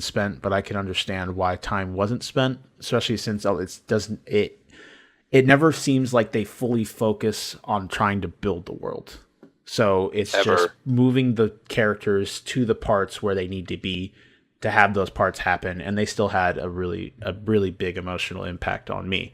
So I'm gonna give it 8 screaming, poisoned, bleeding out of her eyes, bleeding out of her nose, crying, peeing her pants, Ricos out of 10. So I want to talk about that whole scene with what? With Ren and how, but I don't want to spoil anything. No, we already spoiled. The whole thing with Mitty. Whole bullshit where he was like trying to cut off her arm, and he just would not. And he was like making it worse. Again, it's hard to cut through an arm with a knife. but he just wasn't doing it. Like he wasn't trying. He was just sitting there. Well, like, he may be a robot, but he's still a little boy. Yeah, he's shut up, okay? Yeah, he was fucking crying that entire time. He's like 11, dude. Would you cut your friend's arm off? That's what I'm saying. I don't know. I'm not in that situation. Okay, then. I'm just saying. Not everyone is a sociopath. Yeah, not everyone fingers their butthole, Caitlyn. I can't laugh. It hurts. I was just like, come on. I agree with Rico overall being annoying, dumb. So she's just stupid. Can I say that I think Nanachi she gave no F's. I mean, that was just no, she didn't give a fuck. Nanachi, she's just like, I love her. Look at what she's been doing. She's been murdering Black Whistles and all these other people this entire time, just trying to kill her best friend. I don't think she has the emotional capacity to give a fuck anymore. A lot of it is just self-preservation at that point, trying to find a way. Half of her fucks were gone just because she was an orphan. Yeah. A war orphan, if I recall. The other half were gone because she watched her only friend ever get melted alive, like a happy little girl screaming, "Kill me," as she gets turned into gel. Jesus, I'm still fucked up over that. Yeah, that was... I can't say that we did not I wasn't tear up. kidding when I said Joseph Mengele. That White Whistle is so hardcore Nazi torture. Fucking it's ridiculous. Iron Man. I want to get tattooed. But no, just I just love the random. She's like, "Oh, we need to stick this in her butthole." And I'm like, okay. Yeah, she's trying to save her life. Yeah, we really like to get quickly to the lower body in this show. They don't know. I measured they don't his know penis. What audience they want for that show. It's so No, I think confusing. the audience is supposed to be older, and I think it kind of pulls like a Doki Doki Literature Club. It's under the vibes of a cute adventure show that gets dark, and that's the whole idea. What idea? The idea is it's supposed to be again, it could be poorly made, but it's like almost a form of a deconstruction, or again something that falls under the guise of something else. Like again, recent example, Doki Doki Literature Club starts out as a cutie little visual novel, turns into a meta horror game, and I think that's kind of what they were attempting to perform in the show, because it starts early, but it leaves hints that this is not intended for children for the most part. Yeah. So I think it was intended for an older audience. Again, it doesn't mean and the children getting strung up naked. Yeah. As punishment, that's so fucking weird. Yeah, like there's weird. just things in there that just don't. They just shouldn't be there. Like it's so messy. It's so all over the place. I've actually seen a few videos where someone explained that. I can't remember all the details, but it gave sort of like a reason why. And it's not pretty, but I was curious about that. But yeah, I mean, there's stuff out there that explains it. Like I've actually tried to watch some videos explaining some of the stuff in the show, and it's pretty interesting and where it's coming from. Because a lot of times I think when we look at a show, it's a societal view. It's societal. It exactly that's what it is. In fact, one of the reasons was showing Rico with chest, with her shirt off. She's still a child. And, a lot of people were saying, oh, we need to censor that. That needs to be censored. And, to a degree, yes. But for a Japanese audience, it's nothing really like... They treat nudity completely different than we do. Exactly. Oh, no, that's not why I'm bothered. Like, if there's naked kids in a show, it wasn't done for titillation. I just don't understand why it was done. It didn't add to the story. I mean, they could have done a punishment where they're holding books on each arm and accomplished the same thing. Yeah. I just don't know why they chose that. It's just a highly unusual choice. Yeah. Again, I think it is solely a societal view and things like that over on this end. Well, again, it's definitely something that pushes you back, and you're like, well, that was kind of fucking weird. But again, with the way that they treat nudity in Japan being as almost a norm, in something that you do as you grow up, something that you do as you're old, it's just being naked around other people is something that naturally occurs to Japanese people. Again, the reasoning behind this. Those characters weren't. Those characters were humiliated by it. It was a very Western view on it. That's what made it so bizarre. Well, the thing is it was used, but it was used in a comedic way. So they were referencing to the fact that they were humiliated by that would not be something that might necessarily be the case. And she was never strung up in front of other people besides the the lady that strung her up. Yeah. And for the most part, I think it was just something like a slapstick humor that would appeal to someone that's like, oh, hey, that's funny. They're humiliated by the fact that they're naked around someone else or something like that. I think, again, I think it's something that's solely societal in that view. But we need to move. Okay, we all gave our reviews. Again, if you like the idea, definitely check it out. You can find it on Amazon Prime. We did not know about that. We watched it illegally. Slap on the wrist. Let's move forward. We might not even have time to get to our fucking main topic today. We might have to save it till next week.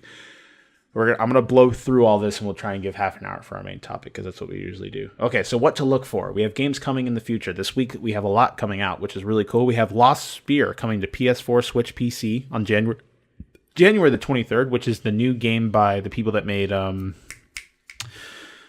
was that game that was kind of like a successor, or a spiritual successor to Chrono Trigger? What was that game called? Setsuna. Yeah. Setsuna. What was I it? Am Setsuna? I Am Setsuna. It's made by the same Setsuna. team that made I Am Setsuna. I Am Setsuna. So that's interesting. Again, coming to Switch, PS4, PC on the 23rd. We have OKKO, Let's Play Heroes. No idea what the fuck that is. Coming to PS4, Xbox One, and PC on the 23rd. We had The Inpatient. Sounds like a horror game, coming to the PSVR on the 23rd. It is. We have Velocity 2X Critical Mass Edition coming to PS4 and Vita on the 23rd. We have The 7 Deadly Sins, Knights of Britannia coming to PS4 on the 25th. Hell yeah. We have Dragon Ball Fighter Z coming to the PS4, Xbox One, and PC on the 26th. And we have Monster Hunter World coming to PS4 and Xbox One on the 26th. Definitely a very weeby week we had ahead of us, too. With 7 Deadly Sins, Dragon Ball, and Monster Hunter. That's definitely interesting. So, can I just If I say had known that, about 7 Deadly Sins, I wouldn't have bought Monster Hunter. we also have a fucking oh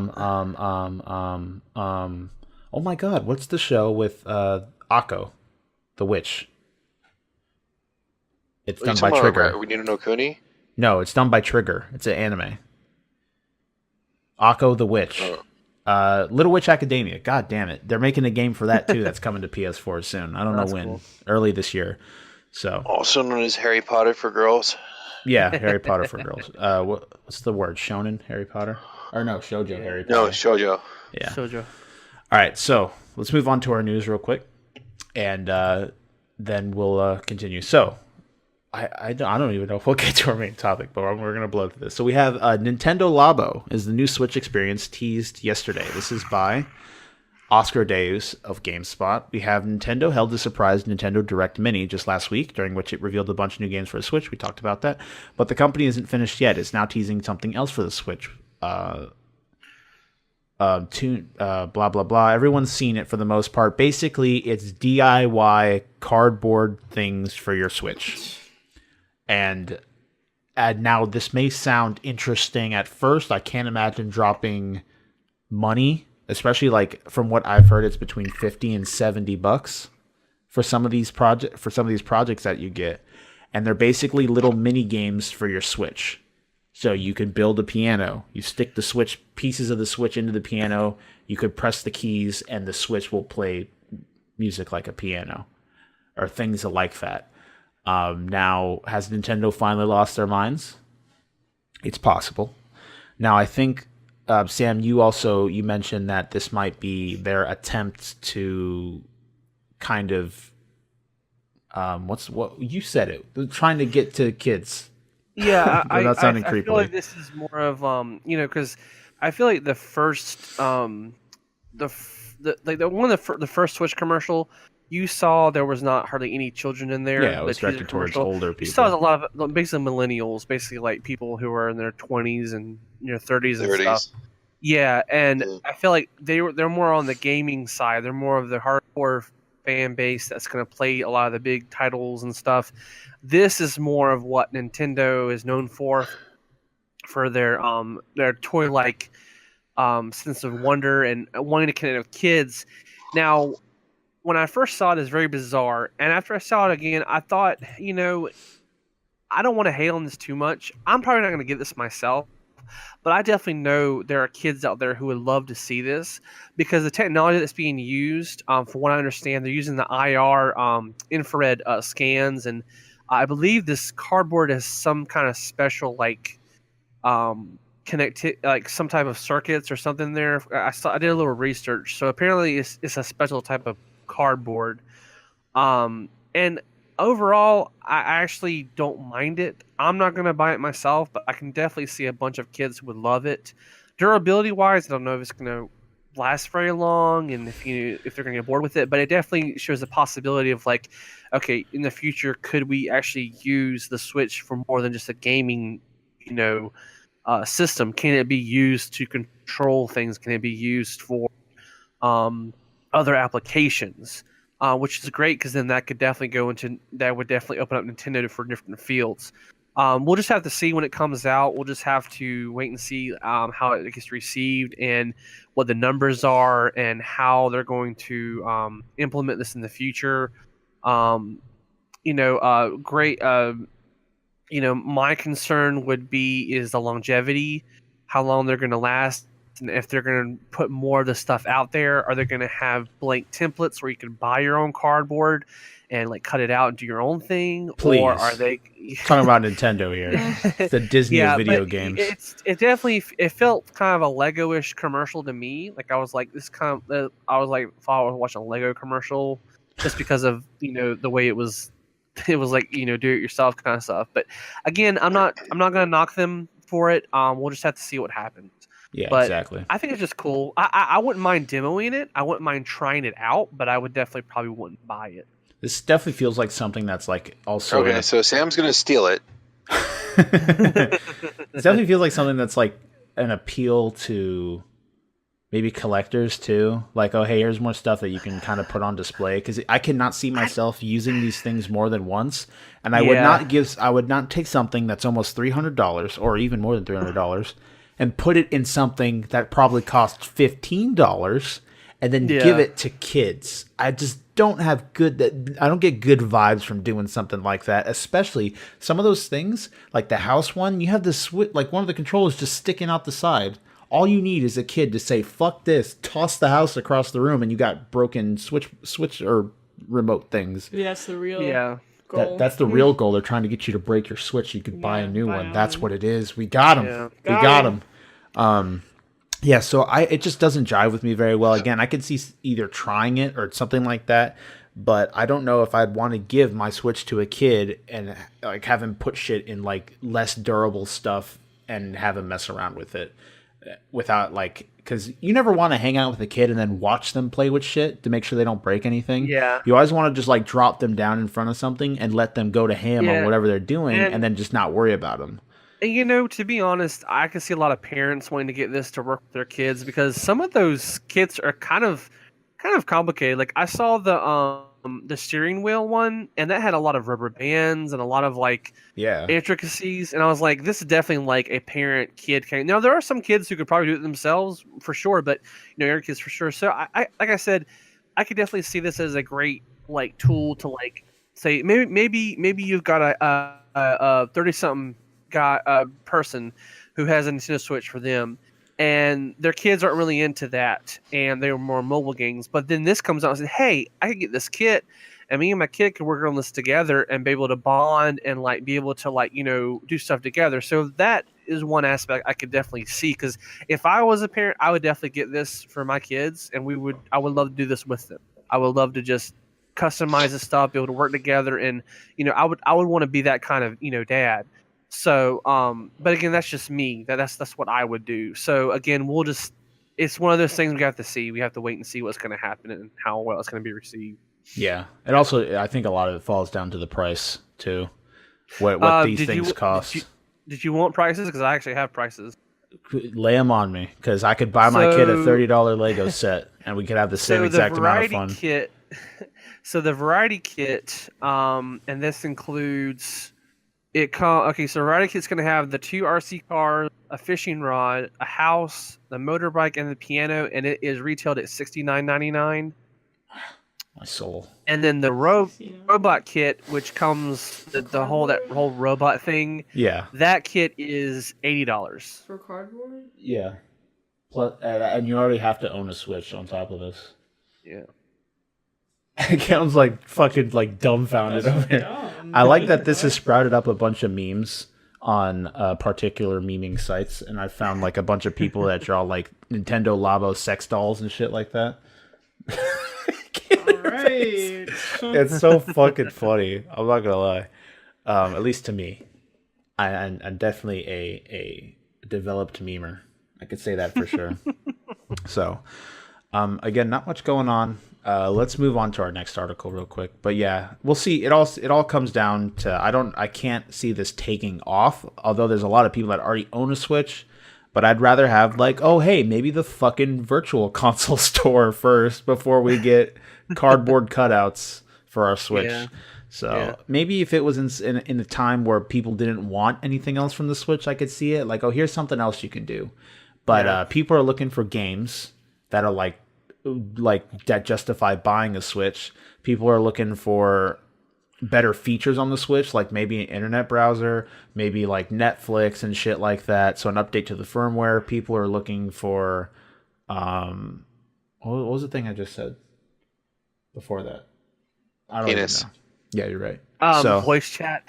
Voice chat maybe, so we don't have to plug in headphones and stuff like that. Oh yeah, the virtual consoles I was talking about. So if I could play Super Mario Sunshine on my Switch, I would be fine. I'd be the happiest boy on the earth. So, but that might not be the case. We talked with a friend, and this man gave me shit for liking Mario, and I might have to find him and kill him. Gosh, yeah, you need referred to Mario fans as 12-year-olds.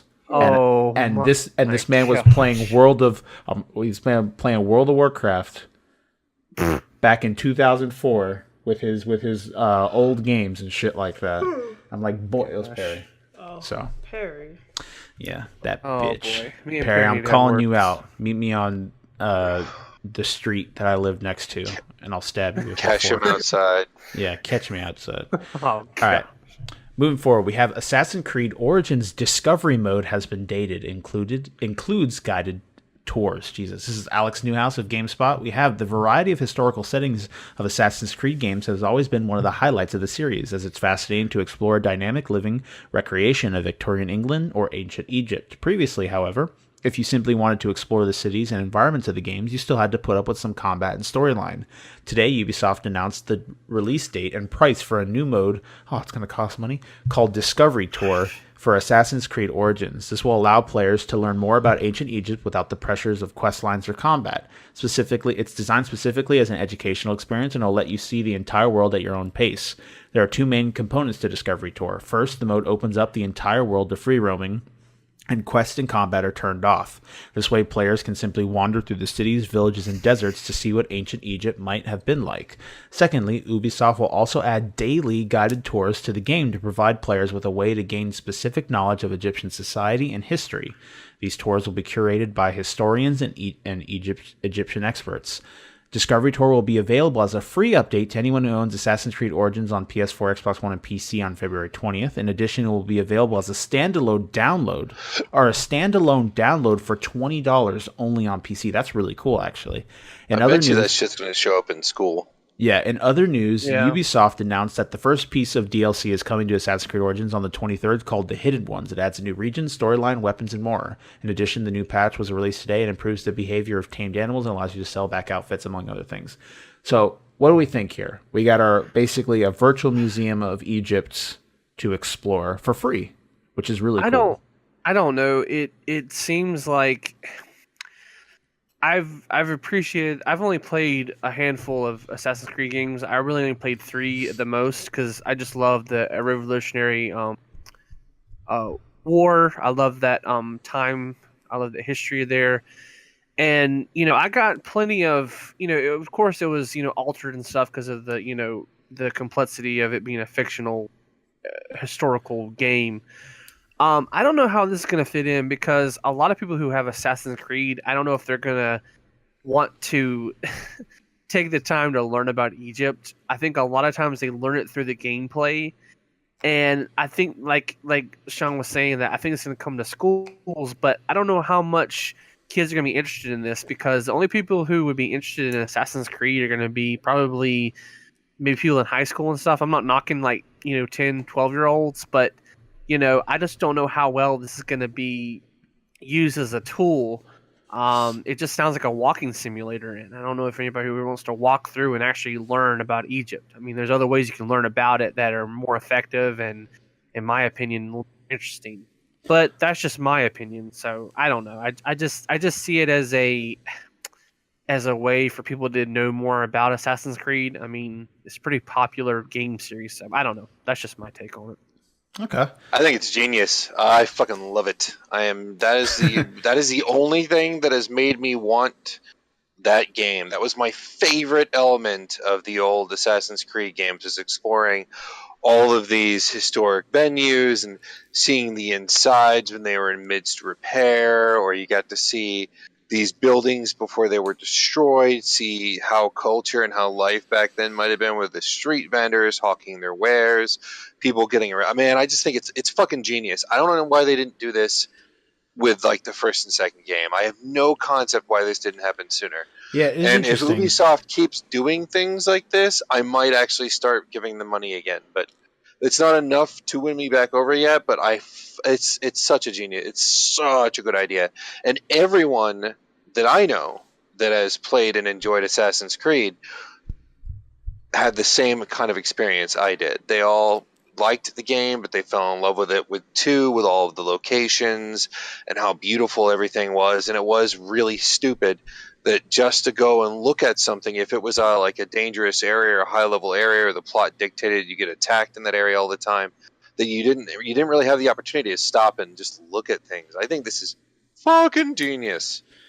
I love this idea. I do, Totally Shawn, if you behind it. do, especially since now we don't really have much going on, I do recommend picking up Origins. It's really good if you ever get the time to drop into it. They did change the idea. I know you don't like Ubisoft that much, but I don't know. I think it's a really good game, and I think it's worth the money for the most part. But I do also agree. I think this is a cool idea. I think a lot of it also, especially being a free update, it gives people more of a reason to keep playing the game. Especially with this jumping out, and especially with how beautiful Origins is. One of the prettiest fucking games I've ever played, and it looks absolutely magnanimous. I can't imagine someone sitting down at their computer with the game open in 4K and just walking around the world and just exploring. That would be so much fucking fun.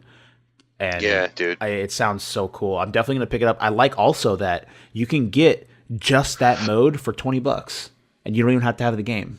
Although it's only on PC, but I think that's really fucking cool. I think that's a super cool idea. So if someone doesn't really like Assassin's Creed, but they want to walk around a pretty game and learn about ancient Egypt, you can just drop $20. You get that form of the game. You don't have to play Assassin's Creed. You just learn about Egypt, and I think that's super fucking cool. And I do think it's a good idea.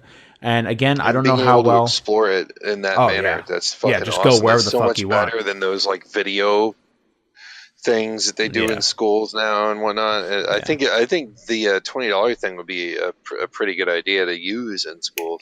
But my question is, I wonder if you're still going to be running around as the assassin, or if you're just going to be like a faceless tourist. You'll probably who's be really the good at assassin. climbing. You'll probably be the assassin. That would be funny though. You're like a melon farmer. I'm gonna scale this pyramid, guys. Yeah, watch me. I'll be right back, guys. Yeah. I'm gonna take a picture. I said that. It reminded me of that one episode in fucking Avatar: The Last Airbender. My melons. My Remember cabbages. that? Oh, cabbages. Oh, Fuck. I was about I to say, I was like, what are you talking about? have failed you all. Yes, definitely. Yeah, All that's an unforgivable sin. Talking about cool things coming out. Let's move a little bit forward. We have Hunt Showdown's Yes. closed alpha testing begins this month on PC. And this game has me very fucking interested. So we have Hunt Showdown has had a bit of a rocky past, but this is by Aiden Strahan, of GameSpot. Bit of rocky pass, but things are looking up for the 4 to 10 player monster hunting title. Starting January 31st, closed alpha testing will begin on Steam for PC. As alpha testing usually goes, this period will test gameplay, balancing, and back-end functionality. New weapons, equipment traits, and ranks will be continually refreshed. And invitations already sent out randomly, but if you'd like to get on the list, sign up here. I'm opening that in a new tab. Let's hope it doesn't play any music. No music? Okay, we're good. Score. Let's make sure it doesn't play any music. Hunt Showdown is the revival of Hunt Horrors of the Gilded Age back in 2014. Hunt was meant to be Crytek USA's first title, a free-to-play co-op game set in the 19th century. That studio, along with several others, was shut down in 2014. Hunt Showdown was revived in 2017 at E3 with a new team and direction. Now it's a competitive multiplayer game with 2 teams of players racing to defeat a monster and escape with the bounty. We're not sure when Hunt Showdown will be released, but hopefully after this round of testing, we'll hear more news about beta testing. This game looks so fucking cool. Now, in its current state, it does not look particularly stable, especially in some of the gameplay that they showed off. You can see frames dropping madly. But it's basically Battle Royale, so PUBG or Fortnite, but it's only 2 teams of 2 players, and they're hunting a monster at the same time. And you have the chance to kill each other and steal gear and try and hunt this monster and ultimately get the bounty for killing the monster. And then you bring your gear back, or as long as you've unlocked a weapon, you can still buy that gun if you need it, say if you've died, so you can never really lose all your stuff. But it just sounds so cool being dropped into this big ass map. And I've heard it's set in like the 1980s. And it's like the secret society of people that hunt monsters, like legitimate monsters, kind of like the idea of like Van Helsing or something, where it's technically kind of modern, but you're still hunting like old monsters and shit like that. And you're just working against another team of 2 to try and find, hunt, and kill this monster. And it sounds so cool. I'm going to sign up. If any of you have PCs and you're willing to drop a couple rounds with your boy, I'd love to play that if I'm able to get into the beta. Sounds super fun. Hopefully it's fucking optimized, unlike PUBG. So we'll see what happens. I have faith in Crytek. They make good games. So, final real quick. This is for Shawn. So I got an article for you, Shawn. Fan favorite Final Fantasy villain has been teased for Final Fantasy XIV's new update. This is by Kevin Knezevic of GameSpot. Moving forward, we have Square Enix recently detailed some of the new content coming this month to Final Fantasy XIV Stormblood as part of the game's big 4.2 update, Rise of a New Sun. Following those details, the publisher has shared a new trailer for the game, showcasing the forthcoming update and some classic enemies from the series' final SNES installment, Final Fantasy VI. The trailer, which you can watch above, blah, blah, blah. Final Fantasy's 4.2 update introduces a new story scenario titled Rise of the New Sun, along with a new side quest called the Jade Stoa. Additionally, the patch adds several new mounts, including the unsettling Magitech Deathclaw and the ability to build submersibles and hunt for undersea treasure, and a hard version of the Fractal Continuum dungeon. It has also made changes to PvP rules and performance action. Rise of the New Sun update rolls out for Final Fantasy XIV on PS4 and PC in a little over a week on January 30th. I'm excited. Definitely sounds fucking cool. And what villain did they tease? They're not bringing Kefka back, are they? I don't know. It's in the trailer. Bring signature villains in. The only world that this game ties into is Ivalice. Or Ivalice, depending on which is how the fuck 11, you right? Say things. That's 11. No, that is 12 and Final Fantasy Tactics are the 2 games. It's not 11. Perry had it wrong. Oh, okay. 11 is... Although the weird part is 11 did take place relating to another... Actually, hold on a second. Because I need to look something up, because there's something that's peculiar about that. You look that up. We're going to move into our main topic real quick, because we got like 10 minutes. So what we're going to do is I'm going to have Caitlyn present her ideas. She'll start us out, and since she needs to go, she can hop out. We'll continue the podcast, and then so we actually get a decent time with the main topic. Since we've already said it, it'd be such a big cock block to have someone sit down like, oh, cool, the topic's going to be about this. And it's like, oh, they're not doing it. Fuck you. So we're definitely going to do the main topic. Don't worry about it. And I'll just that's been a deal. Yeah, I'll just let Caitlyn go when it comes to the 2 hours, and I will promptly execute her in her sleep, right? Please, actually. Okay, cool. It. Good, I'm glad. All right, so lore and gaming. What are your ideas here, Caitlyn? Get us started. What did you think about when you thought about this main topic? I was thinking of Dark Souls mostly. Okay. 'Cause I remember watching this video. I'm sorry. I remember watching this video about like this side quest that was in Dark Souls or something, and it was about this guy. Didn't we watch that together? Yeah. You know what I'm talking about though, right? Yeah, that was Bloodborne. Oh, well, you know, same shit. Same shit. Yeah. Same shit. And it was about this guy, and I don't know. You explain. I don't remember. I remember it what very you're well. talking about. Yeah. Now, if you've, I don't know if you've never played Dark Souls, anyone tuning in, but basically, you've heard of Dark Souls at the very least. But Dark Souls does a very good job of expanding its lore through gameplay. There's a lot of stuff that's hidden throughout the world. There's a lot of stuff that does not openly get shown to you as you progress through the game. And for the most part, you can play a Dark Souls game and it just be a very difficult third-person fighting kind of game, or hack and slash, I don't know what you'd consider it, and then that's all you can pull from it. Or you can be, there's this dude, his name is Vati Vidya, or Vidvatia, something like that, and he does lore videos on Dark Souls content, or the Soulsborne series in general. And he, basically, this man does so much work. He reads, like, weapon descriptions, he goes through the world looking for clues, and he presents them all in his videos. He does a fantastic job. I highly recommend checking him out. You can just search up like Dark Souls lore, Bloodborne lore, and he'll be one of the first ones to pop up. But he did a talk about Father Gascoigne, who's in Bloodborne, one of the first bosses you come across, and basically how he became a beast and how he fell to the bloodlust of this curse that's moving throughout the city. He also does a complete explanation of Bloodborne as a whole, and the story that exists behind these worlds and games that are only found through weapon descriptions, armor descriptions, and straight up small hints that you find is insane how much thought they put into this world that they never even show you. Again, I've played through almost every Dark Souls game, and I never knew about any of this world. I'd only know basic things about lore that would be stuff that they're practically thrown in your face. And the way they go about creating and crafting these worlds is all about making you want more and then making it hard to get more. So you kind of have to work for it. And basically, so Gascoigne, he fell to the lust, basically, real quick, an explanation of Bloodborne. We're going to go through a really quick shotgun of it. So there's a church and then another people studying science. They find under the ground that there was a previous race of humanity that had ascended into gods or something along those lines. But when they ascended, they left one behind that was a martyr. But she still transcended humanity as a whole and became this weird Cthulhu-looking beast, very Lovecraftian, this Cthulhu-looking beast, and they found her deep underground. And they used her blood and found out that it had immense like regenerative properties. So if you were to get a transfusion with, of course, underground monster, let's stick her blood in things because why not? It would have immense like regenerative healing effects. It could cure like disastrous diseases and stuff like that. And they start using that. But what happens is her blood makes people lose their humanity, but in the opposite effect, where they don't ascend, but they kind of descend and turn into demons and beasts, basically.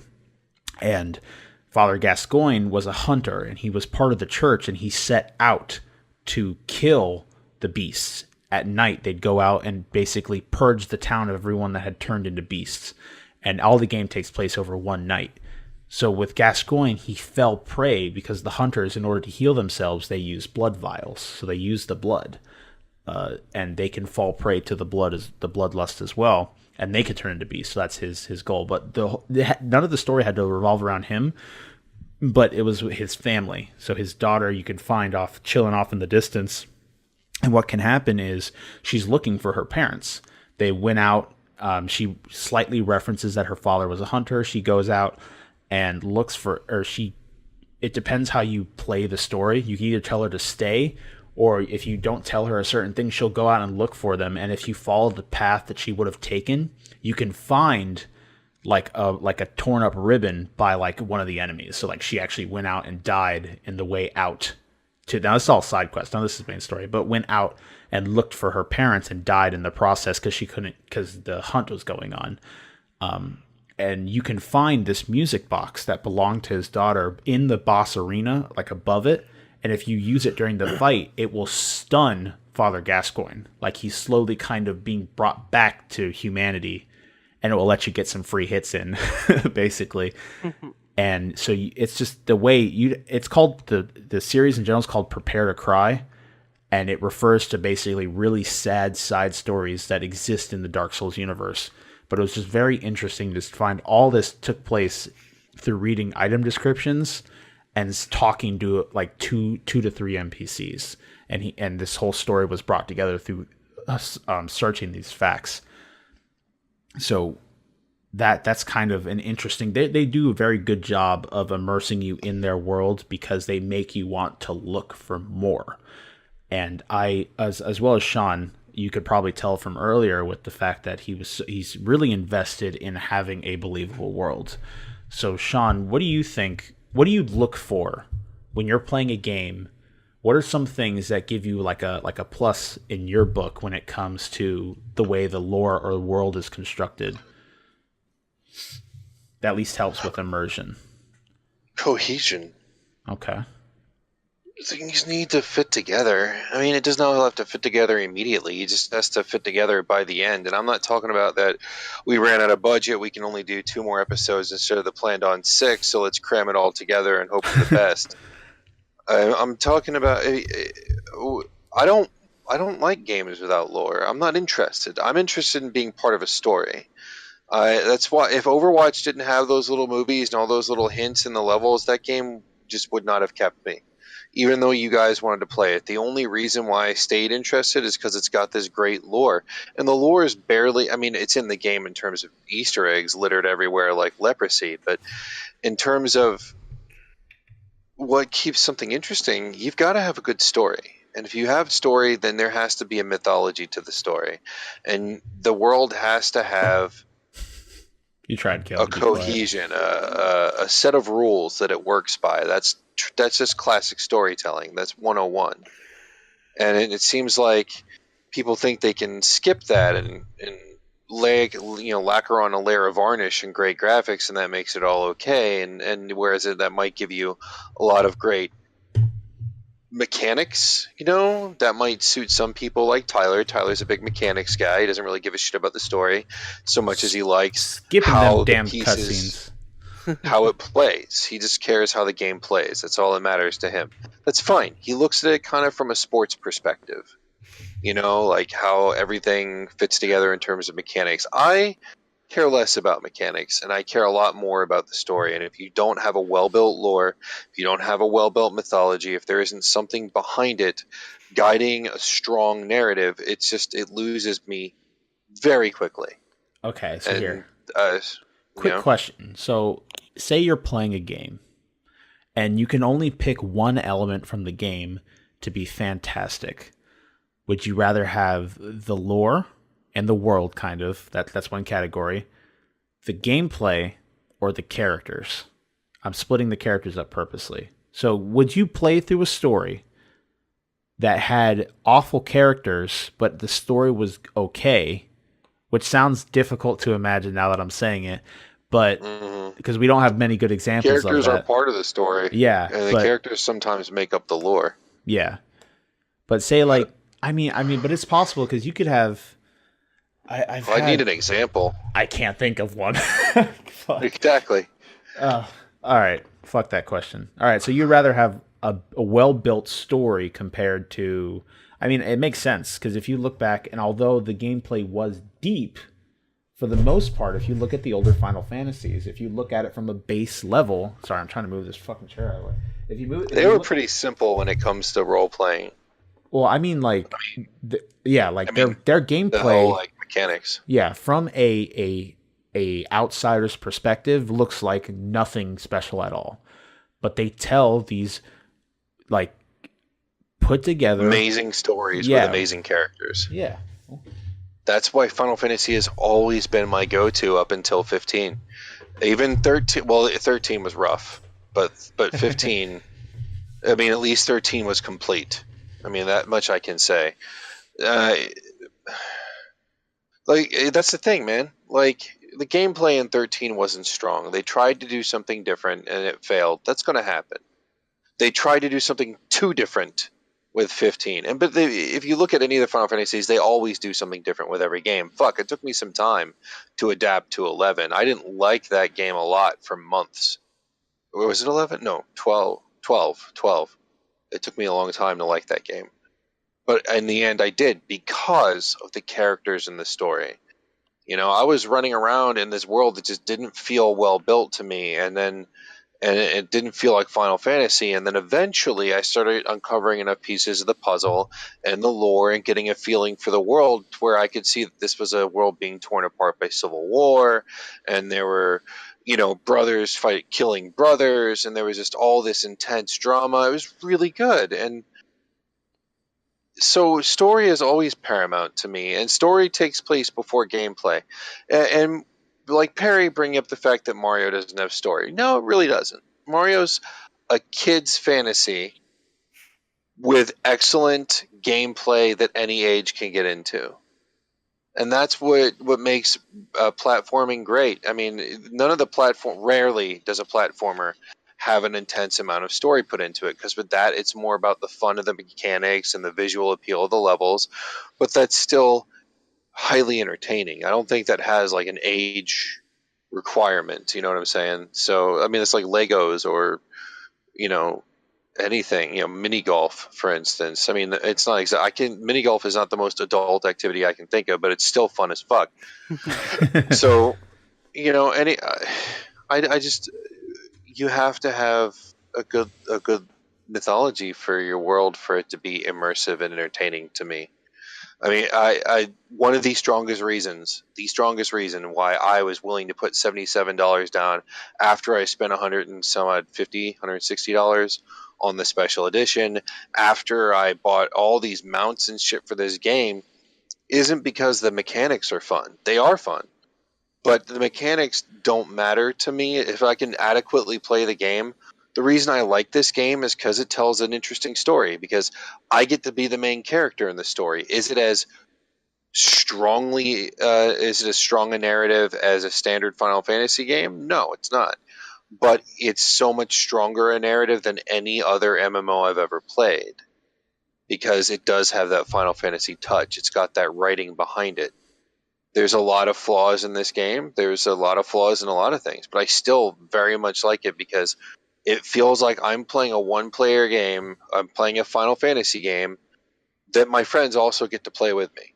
It doesn't feel like I'm playing an MMO. It doesn't feel like it just feels like I'm playing a one-player game in a living, breathing world that other people are also playing. It's just a different kind of feeling than playing the other games I've liked that were MMOs, like Neverwinter. You know, it's fun. But it's not this kind of fun. It didn't pull me into the story. It pulled me in because I'm a D&D nerd, and because it's fun to play. I will go back and play Neverwinter again. That was super fun.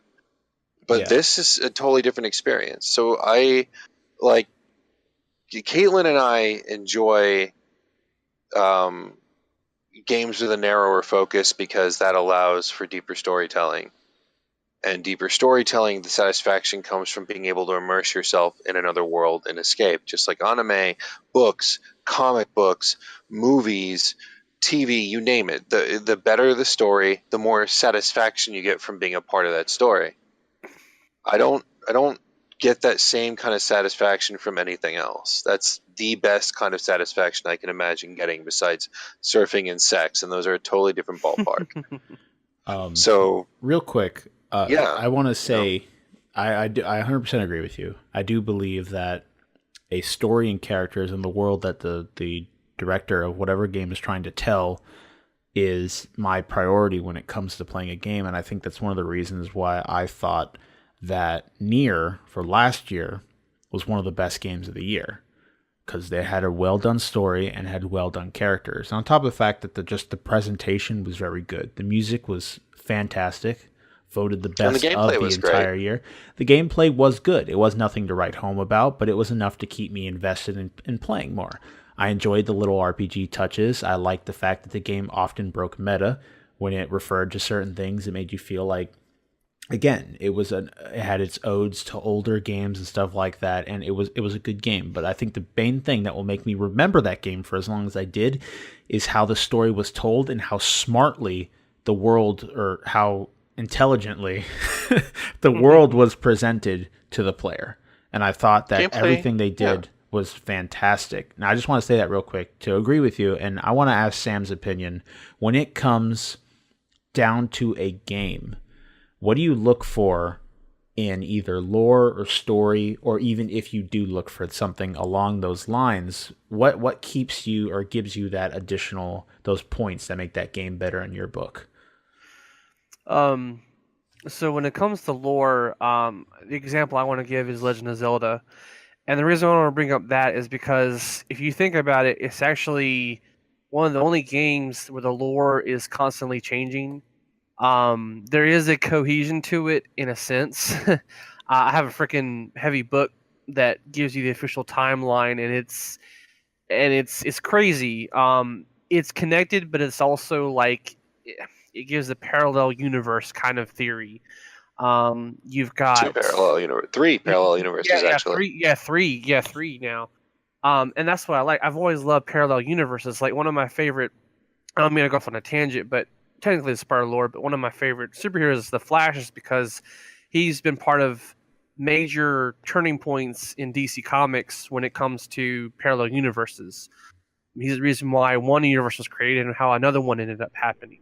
So the same way with Legend of Zelda is that, if Link defeats the enemy, this one timeline happens. If he's defeated, then this one other timeline happens. So but what's great about it is that even though the change, the characters and settings don't, and that is what's so familiar. That's what's so comforting about the series, is that you can come back to it, and even though the gameplay might be different, the circumstances might be different, you know what the story is, and you know how it's going to play out. And that might be a cliche, that might be an old way, but I still love it. I still love the characters and the environments. Like the Gorons are here. These big, lava rock eating creatures who are very boisterous and have a lot of pride. The Zora are these elegant craftsmen and just regal people, and they have a great history, and they're just all about elegance.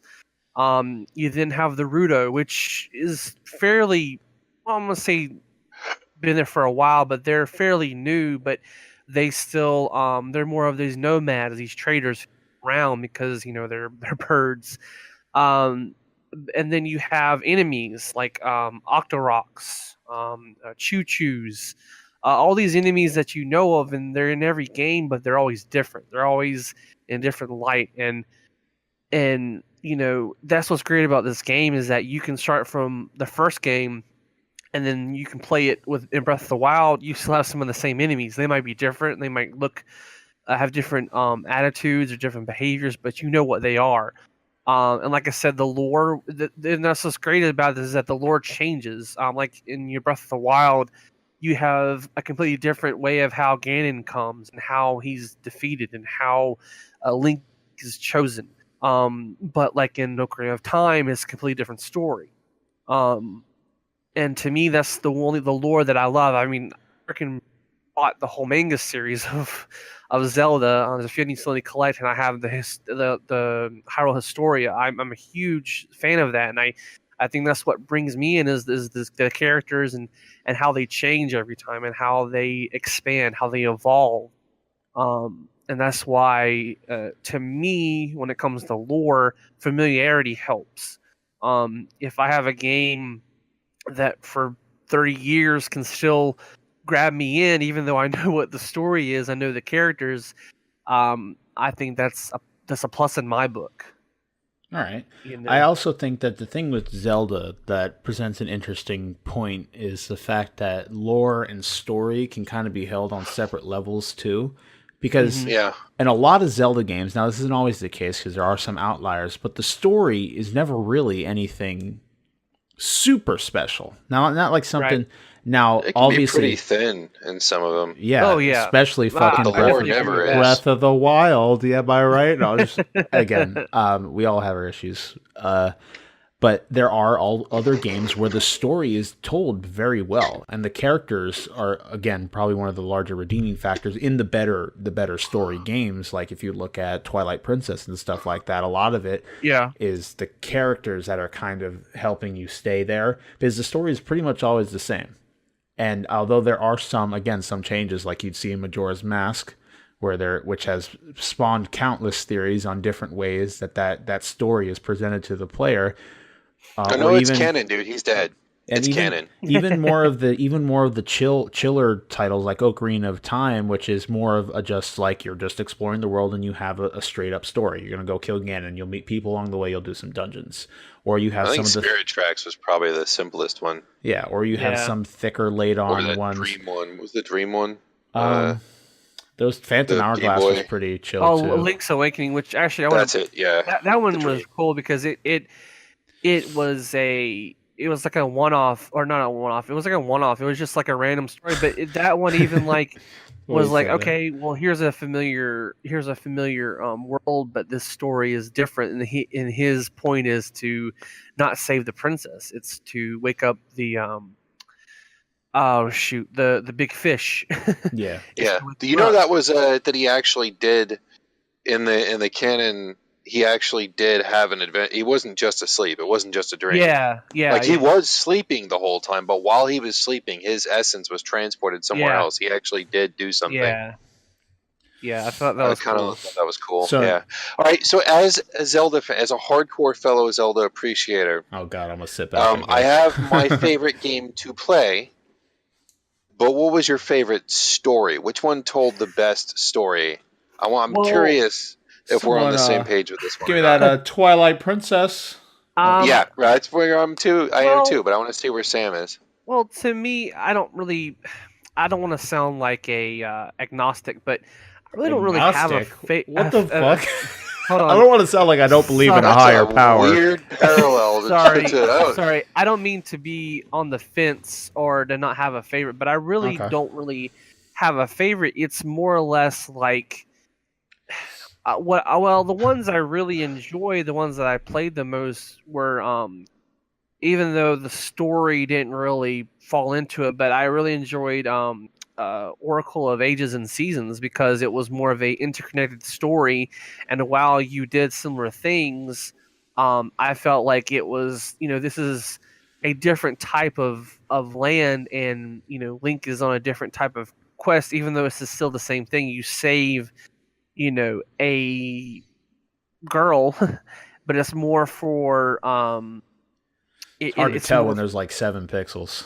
Yeah, pretty much. But those are good games. I felt like I just like it in general. I like Zelda in general because this, like I said, the story is in essence a different take every time, and I love how it's a reincarnation of Link every time you play. All right, how about this? Sort of. When you look back, person. He's not exactly reincarnated. When you look back on Legend of Zelda as a whole, what game first pops into your head? I mean, most of the time is Ocarina of Time. I mean, that was the one that I put most time into. No, I really. Well, everybody thinks Ocarina. That was the first 3D one. I mean, that's not my favorite one of all time, like everyone else, or Majora's Mask, like JonTron, but.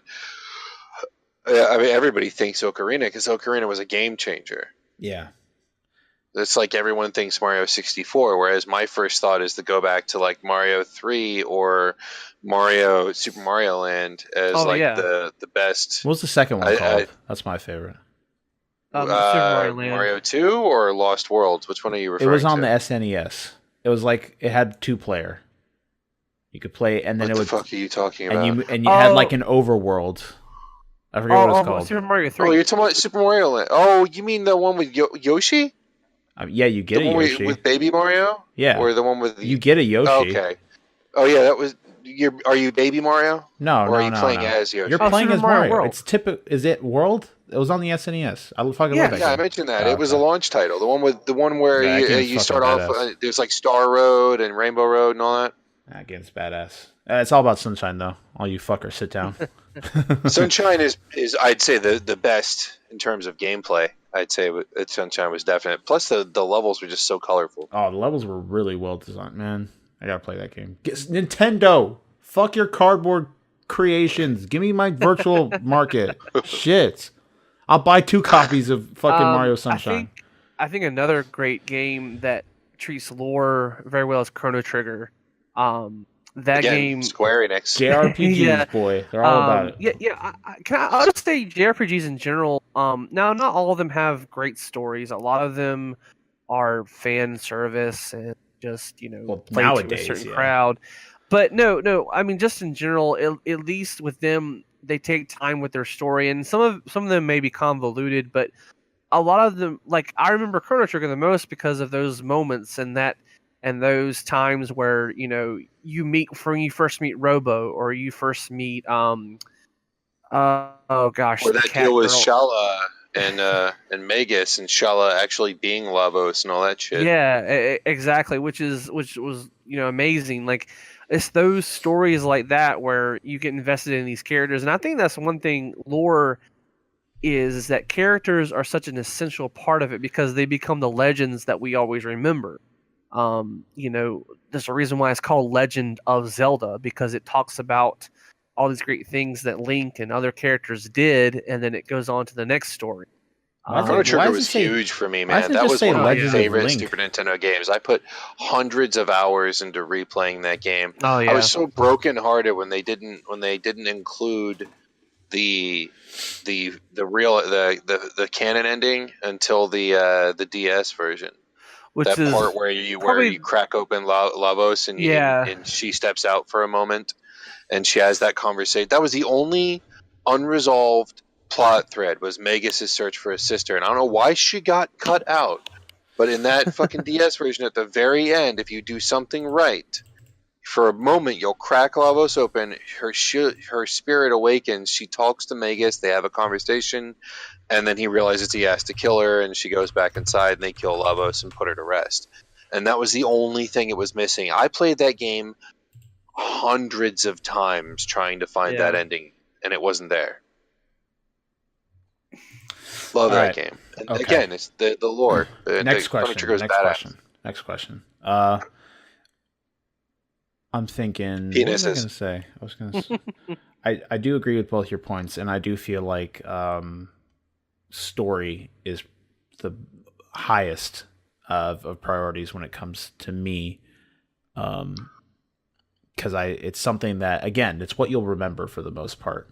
And there's some outliers, like most people remember Mario for the way that the game plays, obviously. Yeah, But again, well, how it many doesn't games always have to be that way? But yeah, how many Mario's games? extremely fun. Yeah, how many games can you literally sit there and say, like, I remember this game because of the way it played, compared to I remember this game because of this character. I remember this game because Mega of Man, this story. Castlevania, before Castlevania got a good, I was before gonna say Castlevania had a decent Castlevania story didn't. though. Castlevania had a decent story, but the only way you knew it in the States is after Symphony of the Night came Yeah, out, but the and first we couple decided games to fucking played hack like the doo-doo. internet.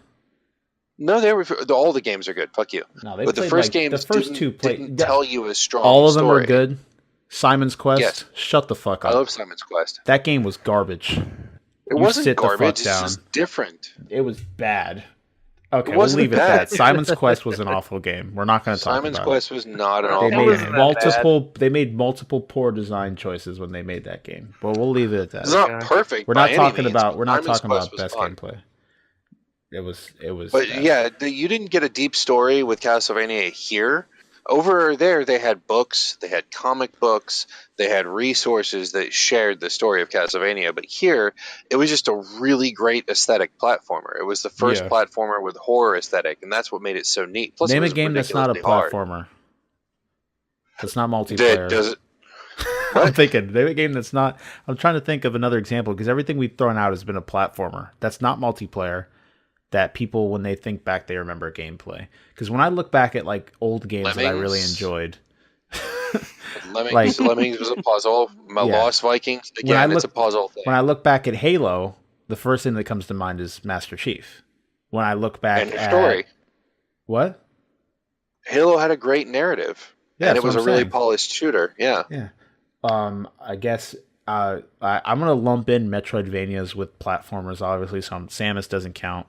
But yeah, I I love can't. Sam Metroid. Metroid's like- awesome. Again, another game that had a stronger story later on in the years than it Yeah. did when it Yeah. started. It's besides Other M. Oh. Fucking- You know, Other M had potential. Sean, I don't stop know why they defending fucked these it. games. Oh, okay. I'm just saying it okay. had I potential. was They gonna fucked say, it up. yeah, but they it did fuck had it. potential to give a narrative, you know? Made Samus Had a lot of- cry baby, listen to orders, bitch. Yeah, I'm like, it what the was fuck? really weird.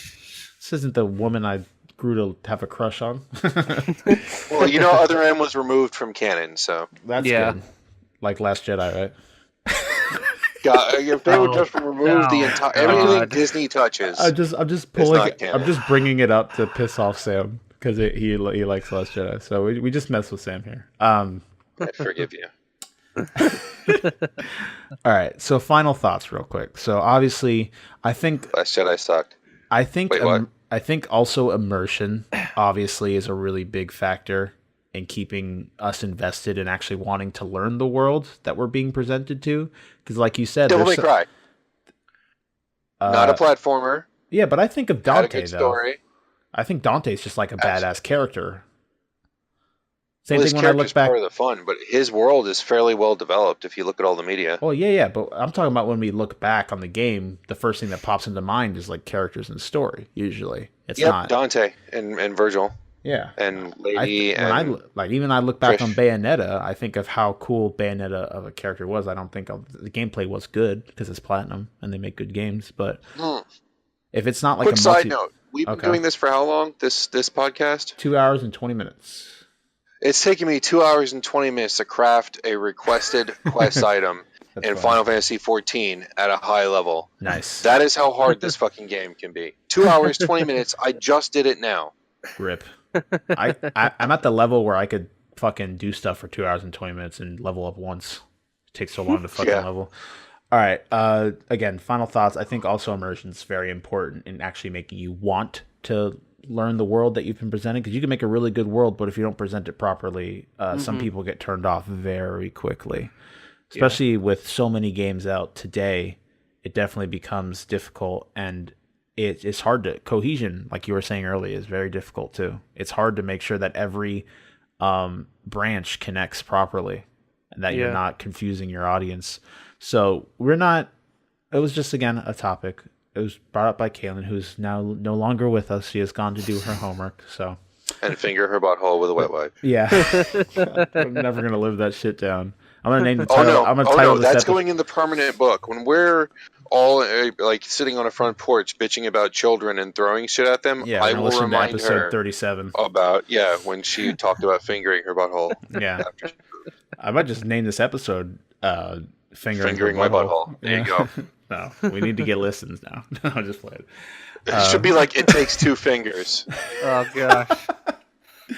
All right. or I use two fingers. There you go. I think that was a good talk for our main topic, though. We gave it some good time. Yeah. So, again, lore is all pretty high in our books. Story and characters sits very well with us. Let us know what you guys think in the description down below, or hit us up on Discord. However, what is your guys' priority when it comes to games? Does it have to be fun to keep you invested, or can you play an absolutely horribly... But, like, can you guys play a game that's not technically fun but has a really good story and you'd stick with it? I could. If I enjoy the characters and the story, as long as it's not slow as shit and it's paced properly, I can play a game if the combat's not the best. Yeah, that's called comic books. Yeah. So, okay. Well, again, let us know what you think down below. Hit us up. We'd love to hear from you you're guys. a cutie. I think you are too, Shawn. We'll make out after the podcast. Sweet. I think you both are gorgeous. I'll let Sam finger my butthole. Okay. Yay! Two fingers. Yeet. Two Oh. fingers. Second knuckle. Just do a come hither motion. All right. So, gonna go ahead. Shut the fuck up. God damn it. So, before we go, we sign off for the night. Let's hear them outros, you beautiful bastards. Sam? Oh, sorry. I didn't know we had a relation. Have a great week, and remember, when times get tough, you gotta dig deep, and you just gotta go beyond. Plus gotta- ultra. Gotta dig deep in that butthole.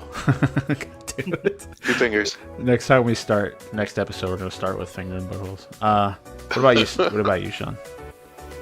Hugs and kisses and all your pink parts. Beautiful and beautiful. And before we go, I shall leave you guys with a thought. Most collect calls are made on Father's Day. It's kind of sad, actually.